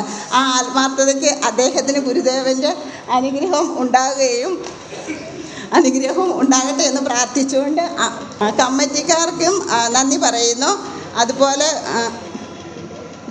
ഗുരുദേവൻ്റെ അനുഗ്രഹം രഞ്ജിത്തിനും അവരുടെ വീട്ടിലുള്ളവർക്കും ഉണ്ടാകട്ടെ എന്ന് പ്രാർത്ഥിക്കുകയും അതോടൊപ്പം അദ്ദേഹത്തിന് നന്ദി പറയുകയും ചെയ്യുന്നു. അതുപോലെ ഇന്നിവിടെ നമുക്ക് ഭക്ഷണം തയ്യാറാക്കി തന്ന കുട്ടപ്പൻ ചേട്ടൻ, സാബു ചേട്ടൻ, സുരേഷ് ചേട്ടൻ ഇവർക്കും നന്ദി പറയുന്നു. ഇനി ആർക്കെങ്കിലും നന്ദി പറയാനുണ്ടെങ്കിൽ അവർക്കെല്ലാം നന്ദി പറഞ്ഞുകൊണ്ട് നിർത്തുന്നു. ഗുരുദേവധർമ്മം ജയിക്കട്ടെ.